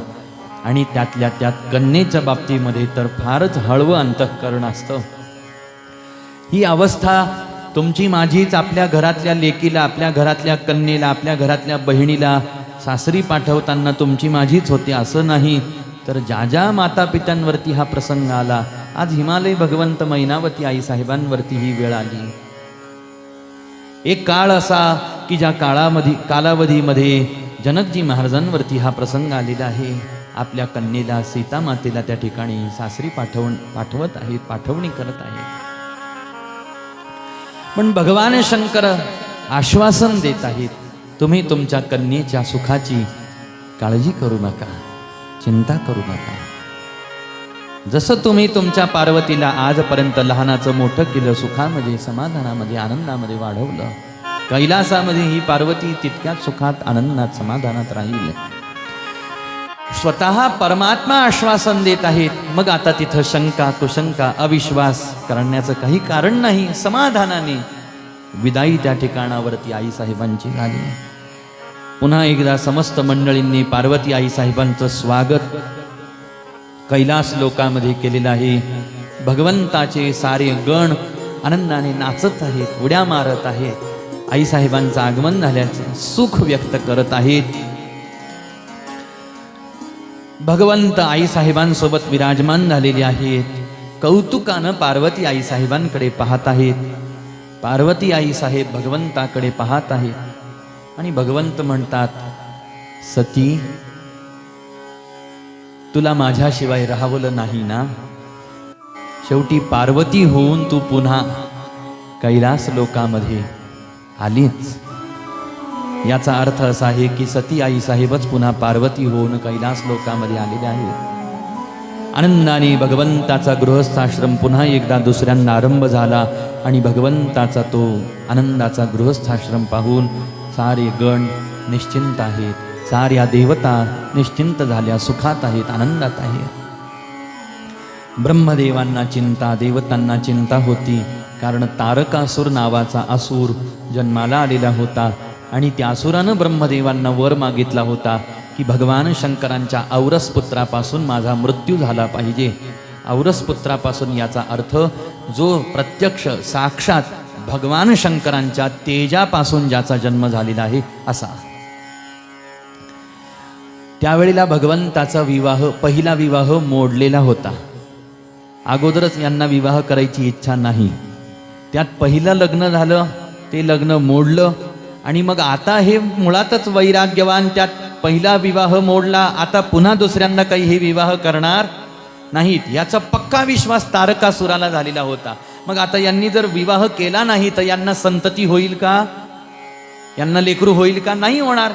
मग जे होणारच नाही त्याच्यापासून मला मृत्यू झाला पाहिजे असा वर आपण मागू, म्हणजे आपण अमर होऊन जाऊ. म्हणून ब्रह्मदेवांना घाई झाली होती यांचं लग्न लवकर लावायची, कारण देवता त्रस्त झाल्या होत्या. आता विवाह झाला, पण विवाह होऊन इतके वर्ष झाले, संततीच नाही. शेवटी प्रार्थना करावी लागली भगवंतांना की भगवंता, आता तुम्हाला पुत्र होईल, संतती होईल, अशा प्रकारची व्यवस्था, अशा प्रकारची कृपा तुम्ही आमच्यावरती करा. आणि मग भगवंतानी सांगितलं, असो, भगवंताच्या तेजापासून जे पहिले पुत्र जन्माला आले, 6 कृत्तिकांनी ज्यांचा सांभाळ केला, त्यांनाच आपण भगवान कार्तिकेय या नावाने सारेजण ओळखतो. या 6 कृत्तिकांनी पालन केलं, लालन केलं. आणि म्हणून एका एका आईला सुख देण्यासाठी एक एक मुख त्यांनी धारण केलं. असे त्यांनी 6 मुख धारण केले, म्हणून यांना षण्मुख असंही त्या ठिकाणावरती म्हटलं गेलं. भगवान कार्तिकेयांचं ज्यावेळेला लहानाचे मोठे झाले, कुमार वयामध्ये आले, त्यावेळेला कैलास लोकामध्ये कुमारांचं आगमन झालं आणि देवतांच्या सेनापती पदावरती त्यांना नियुक्त केलं. युद्धाची सर्व तयारी झाली, युद्ध घोषित केलं गेलं. तारकासुरासोबत भयंकर अशा प्रकारचं युद्ध झालं आणि त्या युद्धामध्ये सेनापती असलेल्या भगवान कार्तिकेयांनी तारकासुराला त्या ठिकाणावरती वध केलेला आहे. अशा प्रकारे भगवान कार्तिकेयांचा जन्म, भगवान कार्तिकेयांचा पराक्रम झालेला आहे. तारकासुराला 3 पुत्र आहेत, कमलाक्ष, विद्युन्माली, तारकाक्ष. अजिंक्य अशा प्रकारचं भवन त्यांनी निर्माण केलेलं आहे. त्यांचाही विनाश करण्याची व्यवस्था भगवंतांनी आपल्या स्वसामर्थ्याने त्या ठिकाणावरती करून घेतलेली आहे. यानंतर जालंधर नावाचा असुर जन्माला आलेला आहे. त्या जालंधराचाही वध त्या ठिकाणावरती भगवंताकडून करण्यात आलेला आहे. अंधक, शंखचूड, बाणासूर अशा प्रकारचे असुर जन्माला आले. या अंधकासुराचा, बाणासुराचा, शंखचूडाचा इत्यादी अनेक असुरांचा वध स्वतः भगवान शंकरांनी केलेला आहे. यानंतरच्या प्रसंगामध्ये पार्वती आई साहेबांना सख्यांनी सांगितलं की इथं जेवढे गण आहेत तेवढे सारे गण भगवान शंकरांचे गण आहेत, सारी त्यांची सेवा करणारी आहेत. तुमची सेवा करायला इथं कोणीच नाही. तुमची सेवा करणारा, तुमची आज्ञा पालन करणारा कोणीतरी असा एखादा सेवक असला पाहिजे. आणि मग त्यावेळेला पार्वती आई साहेबांनी आपल्या शरीराला स्नानाच्या निमित्ताने जे काही उटणं लावलेलं आहे ते उटणं त्या ठिकाणावरती मळलं आणि त्या मलापासून एक सुंदर बालकाची मूर्ती तयार केली आणि आपल्या सामर्थ्याने कृपादृष्टीनं त्या मूर्तीकडे पाहता क्षणी त्यामध्ये जिवंतपणा अर्थात प्राण त्या ठिकाणावरती स्थापन झालेली आहेत. आणि ते जे लेकरू जन्माला आलं, तो जो बालक जन्माला आला त्यालाच आपण विनायक या नावाने ओळखतो. विनायक आईची सेवा करण्यासाठी त्या ठिकाणी तत्पर झालेली आहेत. आईनं सांगितलं, मी आता स्नानाला जाते आहे मध्ये, कोणाला येऊ देऊ नको. म्हणून विनायक त्या ठिकाणी हातामध्ये काठी घेऊन उभे राहिले. आईसाहेब आतमध्ये स्नानाला गेल्या. तिकडून भगवान शंकर यायला लागले. यांनी अडवलं भगवंताला. आता दोघांचा एकमेकांना परिचय नाही. आईनं सांगितलं मध्ये कोणाला येऊ देऊ नको. यांनी शंकरांनाच अडवलं. भगवंत म्हणतात, कोण आहे तू, कुठून आला, इथं कसं कैलास लोकामध्ये कसा प्रवेश झाला? हो बाजूला, मला महालामध्ये जायचं आहे. म्हटले जाता येणार नाही. का? म्हटले माझी आई आतमध्ये स्नान करते आहे. तुझी आई? कुणाचं लेकरू आहे तू? म्हटले पार्वतीचं लेकरू आहे मी. म्हटले पार्वती माझी कोण आहे तुला माहीत आहे का? म्हटले मला त्याच्याशी काय घेणं देणं, तुम्ही कोण आहात ते सांगा, इथं कशाला आला ते सांगा, आतमध्ये कशाला जायचं आहे ते सांगा. ते म्हटले बेटा लहान आहेस ना तू, किती धारिष्ट्याने बोलतो, एवढी हिम्मत. अरे मी शिव आहे, या कैलास लोकाचा स्वामी आहे. कैलासच काय, त्रैलोक्याचा स्वामी आहे मी. आणि ज्या पार्वतीचा तू स्वतःला पुत्र मानतो ना, मी तिचा पती आहे, ती माझी धर्मपत्नी आहे. मला आतमध्ये जाऊ दे. पण मला आईनं असं काही सांगितलं नाही. भगवंतांना राग आला, गणांना राग आला. भगवान शंकरांसोबत जेवढे गण होते ते गण विचार करायला लागले. कैलास लोकामध्ये येऊन कैलासाधिपती भगवंताला विरोध करतो, अडवतो. सगळे गण मारायला धावले. मारायला आलेल्या सगळ्यांना एवढं सामर्थ्य जन्मतः होतं. भगवंतांनी पाहिलं माझ्या गणांवरती प्रहार. आता भगवंतांना राहवलं नाही, त्रिशूळ उचलला आणि विनायकाच्या मस्तकावरती प्रहार केला. मान तुटून गेली. आईसाहेबांना ही वार्ता कळाली. आईसाहेब अंतर्गृहामधून वस्त्र परिधान करून धावत पळत बाहेर आलेले आहेत. पाहतात, प्रेमाने मी ज्याला जन्माला घातलं असा विनायक रुसल्या भगवान शंकरांवरती, नाराज झाल्या. आणि मग भगवान शंकरांचा क्रोध शांत झाला. आणि मग भगवान शंकरांनी पुन्हा एकदा भगवान विनायकाला जीवनदान प्रदान केलेलं आहे. आणि इथून पुढं त्यांना गणराज ही पदवी प्राप्त झाली. यांनाच आपण गजमुख या नावाने ओळखतो, गणपती या नावाने ओळखतो. जी मांगल्याची देवता आहे, जी बुद्धीची देवता आहे, प्रथम पूजनाचा मान भगवंतांनी समस्त देवतांनी या प्रसंगामध्ये गणराजांना प्रदान केला. मंगलमूर्ती मोरया. भगवान कार्तिकेय आणि भगवान गणराज कैलास लोकामध्ये आनंदाने राहायला लागले, खेळत आहेत, एकमेकांसोबत लहानाचे मोठे होत आहेत. खेळता खेळता दोघांमध्ये एक दिवस वाद झाला प्रेमाचा, की कार्तिकेय म्हणायला लागले मी आधी लग्न करणार, गणपती म्हणायला लागले मी आधी लग्न करणार. आणि मग दोघांपैकी कोणी आधी लग्न करावं म्हणले, आपण एक आता शर्यत करू. दोघांमध्ये शर्यत लागली. जो अगोदर पृथ्वीला प्रदक्षिणा करून येईल अगोदर तो विवाह करेल. आणि मग मोरावरती बसलेले आहेत कार्तिकेय आणि पृथ्वी प्रदक्षिणा करायला धावले. इकडं भगवान गणराजांनी स्नान केलं. आसनावर बसलेल्या पार्वती आईसाहेब भगवान शंकरांचं पूजन केलं आणि दोघांनाही 7 प्रदक्षिणा केल्या. आईसाहेबांनी विचारलं, गणा अरे तुला पृथ्वी प्रदक्षिणा करायला उशीर होतो आहे, तू इथं पूजा काय करत बसला? म्हटले, आई माझी पृथ्वी प्रदक्षिणा करून झाली. म्हटले, कस काय? अगं प्रत्येक पुत्रासाठी त्याचे माता पिता हेच त्याचं सर्वस्व आहे. मी तुमची यथाविधीपूर्वक पूजा करून तुम्हाला 7 प्रदक्षिणा केलेल्या आहेत. पृथ्वी प्रदक्षिणेचं पुण्य मला प्राप्त झालेलं आहे. गणराजांच्या बुद्धीचं कौतुक भगवान शंकरांना वाटलेलं आहे, पार्वती आई साहेबांना वाटलेलं आहे. भगवंताच्या विवाहाची तयारी त्या ठिकाणावरती सुरू झाली. सिद्धी आणि बुद्धी नावाच्या 2 बहिणींसोबत गणराजांचा विवाह सोहळा संपन्न झाला. भगवंतांना या दोघींपासूनही एक पुत्र प्राप्त झालेला आहे. एकाचं नाव क्षेम आणि एकाचं नाव लाभ असं होतं. आणि ते छोटी छोटी लेकरं तिथं खेळायला लागली. पृथ्वी प्रदक्षिणा पूर्ण करून भगवान कार्तिकेय कैलास लोकावरती आले आणि येऊन पाहतात तर आणखीन 2 लेकरं तिथं खेळताना दिसली. अगोदर आपण दोघंच होतो, मी आणि गणराज गणपती. आता हे दोन छोटी छोटी लेकरं कुणाची आहेत असं त्यांनी विचारलं. इकडं आईसाहेबांनी आणि शंकरांनी सांगितलं, अरे म्हणले तू पृथ्वी प्रदक्षिणा करायला गेला होता, तुझ्या आधी गणराजाची प्रदक्षिणा पूर्ण झाली म्हणून आम्ही त्याचं लग्न लावून दिलं आणि ही त्याचीच लेकरं आहे. म्हणले ही लेकरं होईपर्यंत मी तिकडं पृथ्वी प्रदक्षिणा करत बसलो, मला तिकडं पाठवून दिलं आणि याचं लग्न लावून दिलं. याचा राग कार्तिकेयाला आला, थोडीशी रुसले, नाराज झाले. आता मी तुमच्यासोबत कैलास लोकामध्ये राहणार नाही असं सांगितलं. कैलास लोक सोडून दिला आणि तिकडं शैल पर्वताच्या दिशेनं भगवान कार्तिकेय निघून गेले. इकडं गणराजांसोबत भगवान शिव आणि पार्वती आई साहेब अत्यंत आनंदाने राहायला लागल्या. अशा प्रकारे सूतजी महाराज शौनकांनी हा सारा गणराजांच्या कार्तिकेयांच्या चरित्रासंबंधातला भाग वर्णन करून सांगितला आणि यानंतरच्या प्रसंगामध्ये शतरुद्र संहिता, कोटी रुद्र संहितेच्या माध्यमातून भगवान शंकरांच्या विविध अवतारांचं वर्णन करून सांगितलं.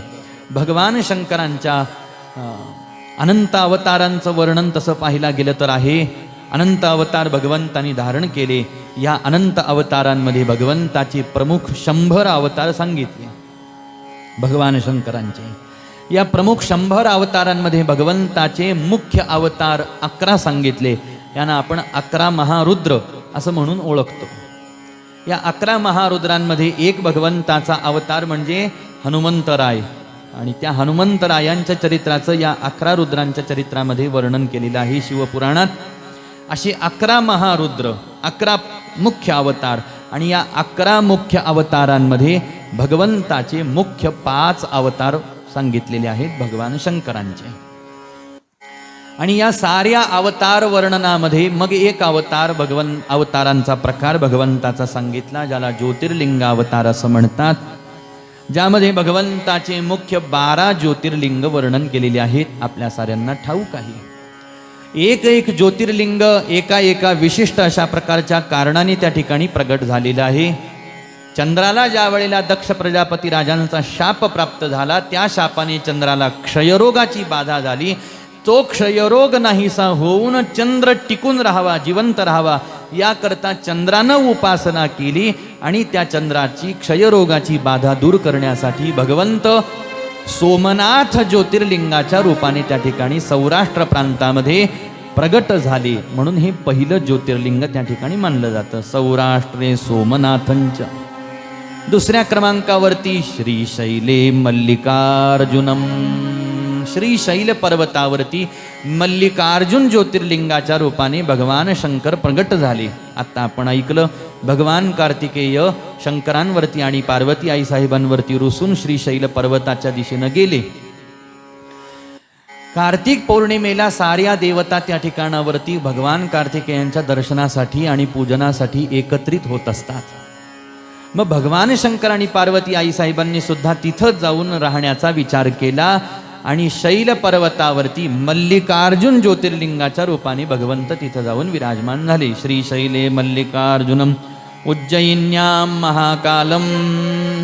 शिवपूजा करणाऱ्या भूदेवांवरती, भक्तांवरती आसुरी वृत्तीच्या माणसांकडून आलेलं संकट निवारण करण्यासाठी भगवंतांनी महाकाल ज्योतिर्लिंगाच्या स्वरूपामध्ये अवतार धारण करून परमात्मा त्या ठिकाणी विराजमान झाले. श्रीशैले मल्लिकार्जुनम उज्जयिन्यां महाकालम. उज्जयिनी नगरी अर्थात अवंती नगरी, उज्जयिन्यां महाकालम ओंकारममलेश्वरम. ओंकारेश्वर ज्योतिर्लिंगाची उत्पत्ती विंध्य पर्वतासाठी त्या ठिकाणी झालेली आहे. विंध्य पर्वताने भगवान महादेवांना प्रसन्न करण्यासाठी तपश्चर्या केली आणि त्याला वर देण्याकरता भगवंत तिथं ओंकारेश्वर ज्योतिर्लिंग स्वरूपाने प्रगट झाले. याच ओंकारेश्वर क्षेत्रामध्ये अजून एक ज्योतिर्लिंग आपल्याला पाहायला भेटतं, ज्याला ममलेश्वर असं म्हणतात. पण हे 2 ज्योतिर्लिंग नसून एकाच ज्योतिर्लिंगाचे त्या ठिकाणी 2 भाग आहेत. एक पर्वतावरती आहे आणि एक जमिनीवरती त्या ठिकाणी आहे. म्हणून ओंकार ममलेश्वरम. परल्यां वैजनाथंच. परळी क्षेत्रामध्ये वैद्यनाथ किंवा वैजनाथ या रूपाने भगवान शंकरांचं ज्योतिर्लिंग स्वरूपामध्ये प्रागट्य झालं. हे ज्योतिर्लिंग उत्पन्न होण्याला कारण रावणाने भगवंताकडून आत्मलिंग मागितलं आणि ते आत्मलिंग घेऊन तो लंकेकडे निघालेला होता. देवतांना चिंता लागली, हे आत्मलिंग लंकेमध्ये जाऊ नये, आणि म्हणून त्यावेळेला ते आत्मलिंग रावणाच्या हातून गणराजांनी मिळवलं आणि ते त्या ठिकाणी स्थापन केलं. ते त्यावेळेपासून तिथंच आहे, ज्याला आपण वैजनाथ किंवा वैद्यनाथ या नावाने ओळखतो. यानंतर केदारेश्वर ज्योतिर्लिंगाची कथा. नरनारायणांनी पूर्व कालावधीमध्ये हिमालयाच्या शिखरावरती तपश्चर्या केली. या नरनारायणांवरती कृपा करण्यासाठी भगवंत केदारेश्वर ज्योतिर्लिंगाच्या रूपाने त्या ठिकाणी प्रगट झाले, ज्याला आपण केदारनाथ या नावाने ओळखतो. भीमाशंकर ज्योतिर्लिंगाच्या उत्पत्तीची कथा सांगत असताना कुंभकर्णाचा पुत्र भीम हा त्या ठिकाणावरती मातलेला आहे आणि त्याचा विनाश करण्यासाठी, त्याचा नायनाट करण्यासाठी, भक्तांना अभय देण्यासाठी भगवंत तिथं प्रगट झाले, म्हणून त्या ज्योतिर्लिंगाला भीमाशंकर हे नाम प्राप्त झालं.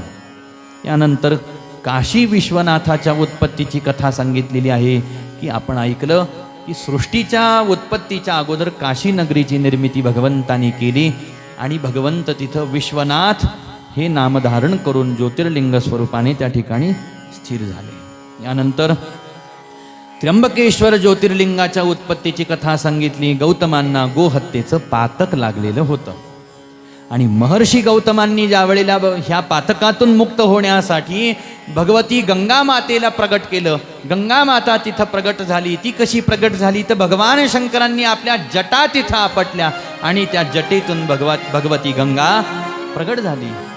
आजही ब्रह्मगिरी पर्वत चढून जर का आपण गेलात तर ब्रह्मगिरी पर्वतावरती एक जटा मंदिर आहे. त्या जटा मंदिरामध्ये आपण जाऊन पहा, दगडावरती भल्या मोठ्या भगवान शंकरांच्या जटा आपटल्याची वळ उमटलेली आहेत दगडावरती. असे ते भगवान शंकरांच्या तो एका एका जटेचं ते आकार आपल्याला त्या ठिकाणी दिसतो आणि तिथून ती गंगा प्रवाहित झालेली आहे. तिथून प्रवाहित होताना ती दिसली, पुढं गुप्त झाली, ती कुशावर्तामध्ये आलेली दिसली, म्हणून कुशावर्त तीर्थस्नानाचं महत्त्व. मग ती कुशावर्त तीर्थामधूनही गुप्त झाली आणि मग ती पुढं चक्रतीर्थामध्ये प्रगट झाली. त्र्यंबकेश्वरापासून आपण अलीकडं नाशिककडे यायला लागलो की रस्त्यामध्ये एक चक्रतीर्थ आहे, तिथं ती गोदावरी प्रगट झाली आणि मग तिथून तिचा जो उगम झाला मग ती पुढं महाराष्ट्रामध्ये प्रगटच आहे. मग ती पुढं गुप्त झाली नाही. मग तिचा प्रवास हा फार मोठा पुढं दक्षिण भारताकडे त्या ठिकाणावरती ती गोदावरी गेलेली आहे. असो, तिचं स्नानही फार पुण्यदायक फलदायक अशा प्रकारचं आहे. मग त्या गंगेला तिथं प्रगट केलं.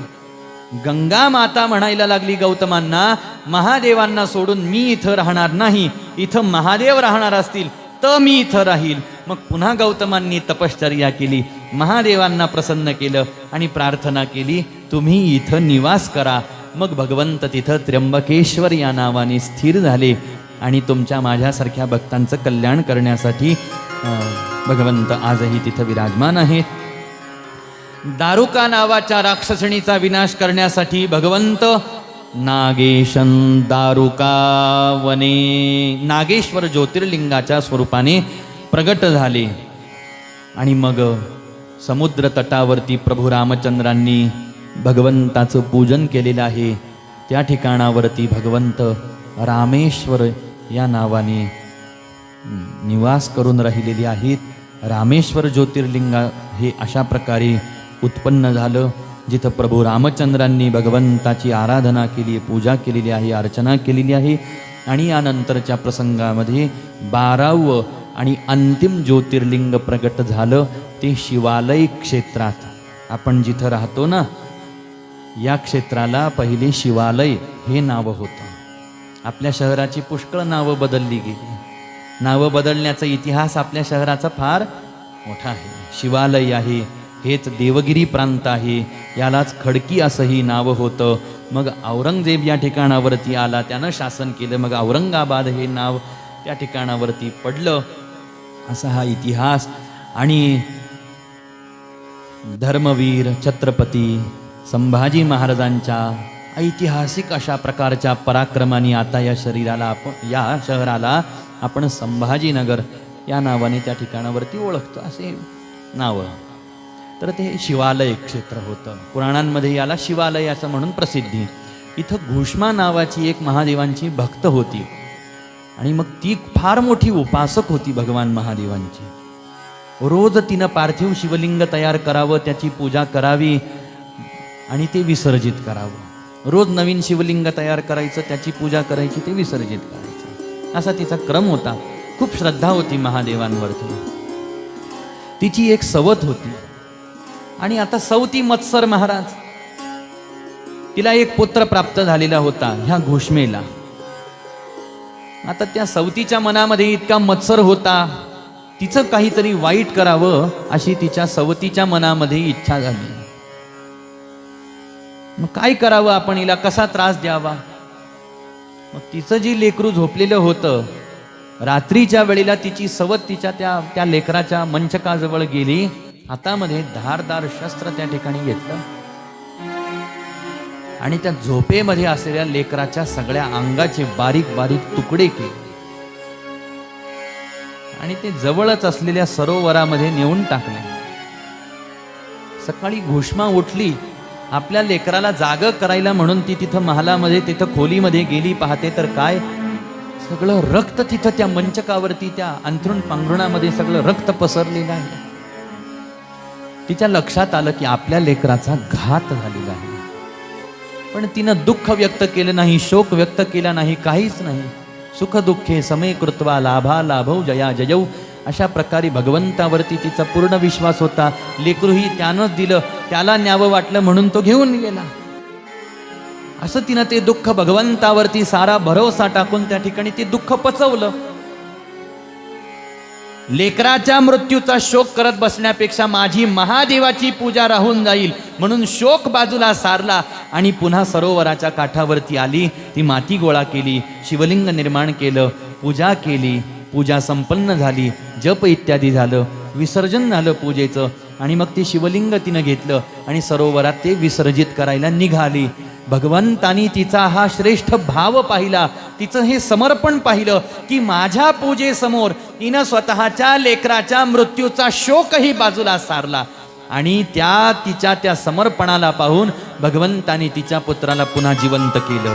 ते शिवलिंग विसर्जित करायला ती घेऊन गेली ना, त्यावेळेला तिचं लेकरू जिवंत होऊन सरोवराच्या काठावरती उभं होतं. भगवंतावरती ठेवलेल्या श्रद्धेचा, निष्ठेचा, विश्वासाचा एवढा मोठा परिणाम की ज्याच्या शरीराचे तुकडे तुकडे करून विखुरले गेले महाराज, तो पुन्हा एक वेळेला धडधाकट अशा प्रकारे जिवंत होऊन उभा आहे. याचा आनंद तिला झाला आणि तिनं भगवंताचा धावा केला. पहा, लेकरू मरण पावलं याचं दुःखही व्यक्त केलं नाही, पुन्हा जिवंत झालं याचा आनंदही तिनं व्यक्त केला नाही. पण अशी कृपा तुम्ही माझ्यावरती केली याचा अर्थ तुमचं माझ्याकडे किती लक्ष आहे हे तिनं जाणलं आणि भगवंताला प्रसन्न करायचे प्रयत्न सुरू केले.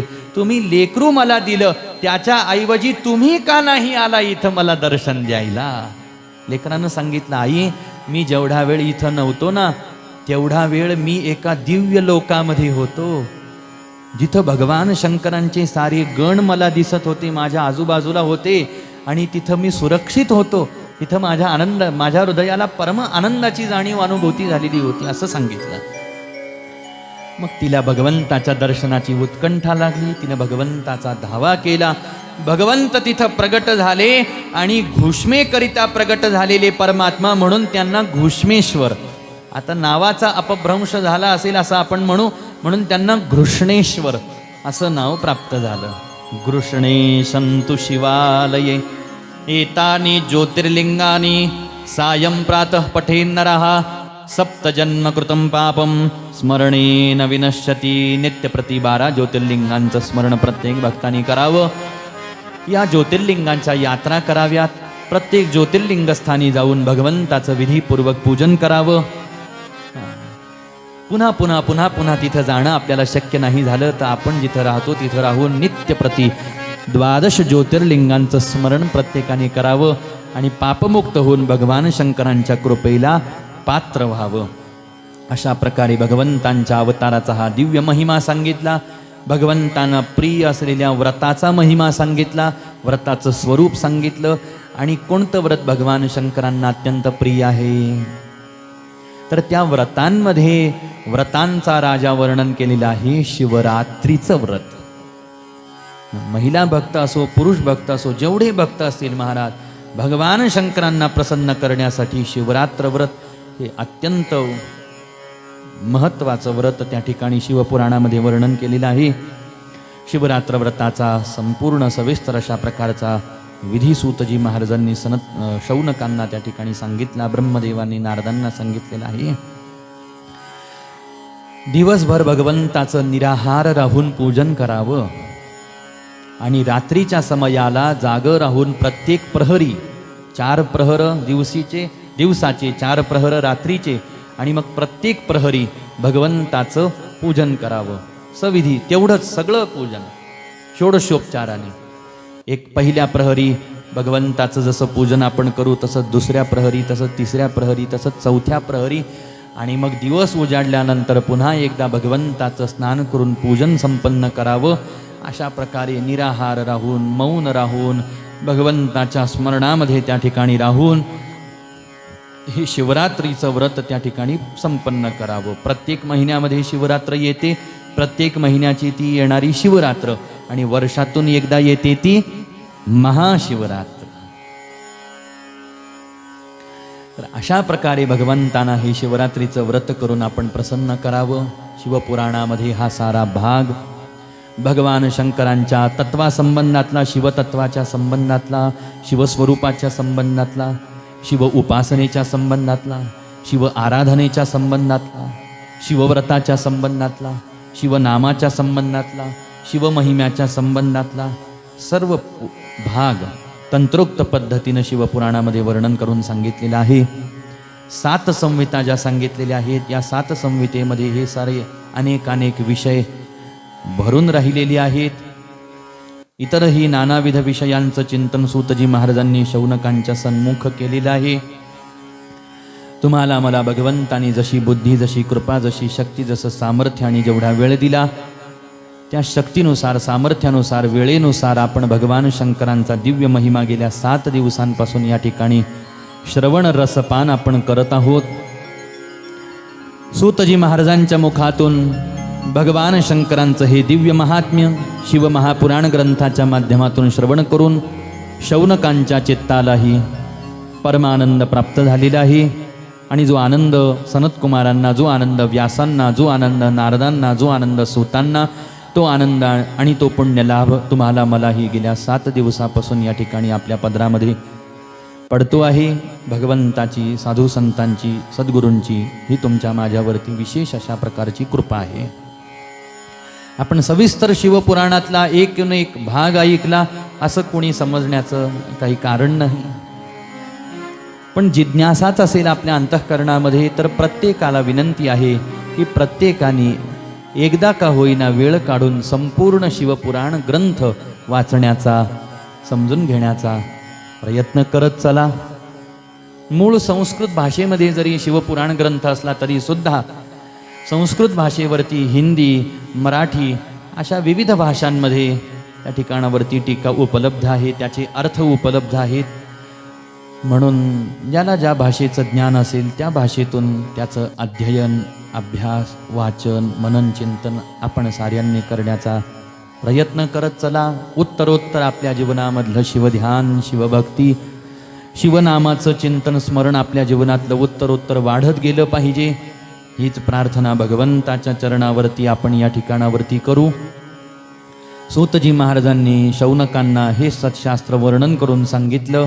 सूतजी महाराजांनी वाणीला पूर्ण विराम दिला. शौनकांना अनेक प्रकारचे आशीर्वाद देऊन सूतजी महाराज आपल्या धामाकडे त्या ठिकाणी निघून गेलेले आहेत. यानंतर शौनकादी ऋषींनी त्या ठिकाणी विराजमान होऊन प्रयाग क्षेत्री नियोजित महायज्ञ संपन्न केला. कलिकालावधी चाललेला आहे. विषय मनामध्ये वृद्धिंगत झालेली आहेत. या विषय वासनांपासून, ह्या कलिमलापासून आपलं स्वतःचं रक्षण आणि समस्त जीवांचं रक्षण हे आपल्याला करता आलं पाहिजे. याकरिता सदाचार, सद्धर्माचं पालन, भगवंताच्या भक्तीचं अनुसरण, भगवंताच्या नामाचा आश्रय, सत्संगाचा आश्रय साऱ्यांनी घ्यावा, अशा प्रकारची प्रेरणा त्यांनी आपल्या तपस्साधनेतून आपल्या जीवनामधून प्रगट केली. यज्ञ संपन्न केला. ऋषींना विचार केला, आता कली कालावधी सुरू होणार आहे, त्याचा प्रभाव आपल्या मनावरती होऊ नये म्हणून या कलियुगात राहण्याजोगं एकच ठिकाण आहे, ते ठिकाण म्हणजे काशी. आणि म्हणून त्या हजारो ऋषींनी ते प्रयाग क्षेत्र त्या ठिकाणावरती यज्ञ संपन्न करून सोडलं आणि ते सगळे ऋषी काशी परिसरामध्ये त्या ठिकाणी निवास करायला लागले. पशुपाशातून मुक्त होण्यासाठी शौनकांनी एक व्रत केलं आणि त्या व्रताला पाशुपत व्रत असं म्हणतात. या पाशुपत व्रताचं अनुष्ठानाचंही फार विशेष महत्त्व आहे. हे व्रत आपल्या अनुष्ठानामध्ये या समस्त ऋषींनी घेतलं, ते पशुपाशातून त्या ठिकाणावरती मुक्त होण्यासाठी. या व्रताच्या प्रभावाने संपूर्ण बोध त्यांना प्राप्त झाला, समाधीचा अधिकार त्यांना प्राप्त झाला. यथायोग्य समयाला त्यांनी मोक्ष प्राप्त करून घेतला. व्यास उवाच एतत् शिवपुराणं हि समाप्तं हिदमातरात् पठितव्यं प्रयत्नेन श्रोतव्यं च तथैव हि नास्तिकाय न वक्तव्यमश्रद्धाय शठाय च अभक्ताय महेशस्य तथा धर्मध्वजाय च एतत् श्रुत्वा ह्येकवारं भवेत् पापं हि भस्मसात् अभक्तो भक्तिमाप्नोति भक्तो भक्तिसमृद्धिभाग. भगवान शंकरांचं महात्म्य दिव्य पद्धतीनं विशुद्ध ज्ञानविज्ञानयुक्त पद्धतीनं ज्यामध्ये वर्णन केलेलं आहे, त्या शिवपुराणाचं वारंवार मनन, वारंवार श्रवण, वारंवार चिंतन प्रत्येकाने करावं. पण हे शिवपुराण जो अभक्त आहे, जो नास्तिक आहे, जो शठ आहे, त्याच्यासमोर किंवा त्याला ह्या शिवपुराणाचं ज्ञान सांगू नये, त्याच्यासमोर या शिवपुराणाचं वर्णन करू नये, अशा प्रकारे बोध प्रदान केलेला आहे वेदव्यासजी महाराजांनी. परंतु ज्यांच्या अंतःकरणात शिवाविषयी यत्किंचित का होईना श्रद्धा आहे, भावना आहे, विश्वास आहे, त्यांनी मात्र आदरपूर्वक या सत्शास्त्राचं श्रवण, पठन, मनन, चिंतन आणि अनुसरण करावं असं सांगितलं. ज्याच्याने आपल्या अंतःकरणामध्ये धर्म वाढेल, भक्ती वाढेल, ज्ञान वाढेल, वैराग्य वाढेल, शिवभक्तीचा त्या ठिकाणावरती हृदयामध्ये विस्तार होईल. भगवंतानी तुमच्या माझ्यावरती या माध्यमातून अशाच प्रकारची कृपा करावी अशी प्रार्थना आज आपण जाता जाता भगवंताच्या चरणावरती करू. निमित्त मात्राला भगवंतानी तुम्हाला मला सुद्धा ही संधी या ठिकाणावरती प्रदान केली आणि या भगवंतानी निर्माण करून दिलेल्या संधीचा लाभ आपण आपल्या पदरामध्ये पाडून घेत आहोत. आपण सारे या परिसरामध्ये राहणारे सद्भक्त, हरिदास, शिवभक्त, वैष्णववृंद, वयोवृद्ध, ज्ञान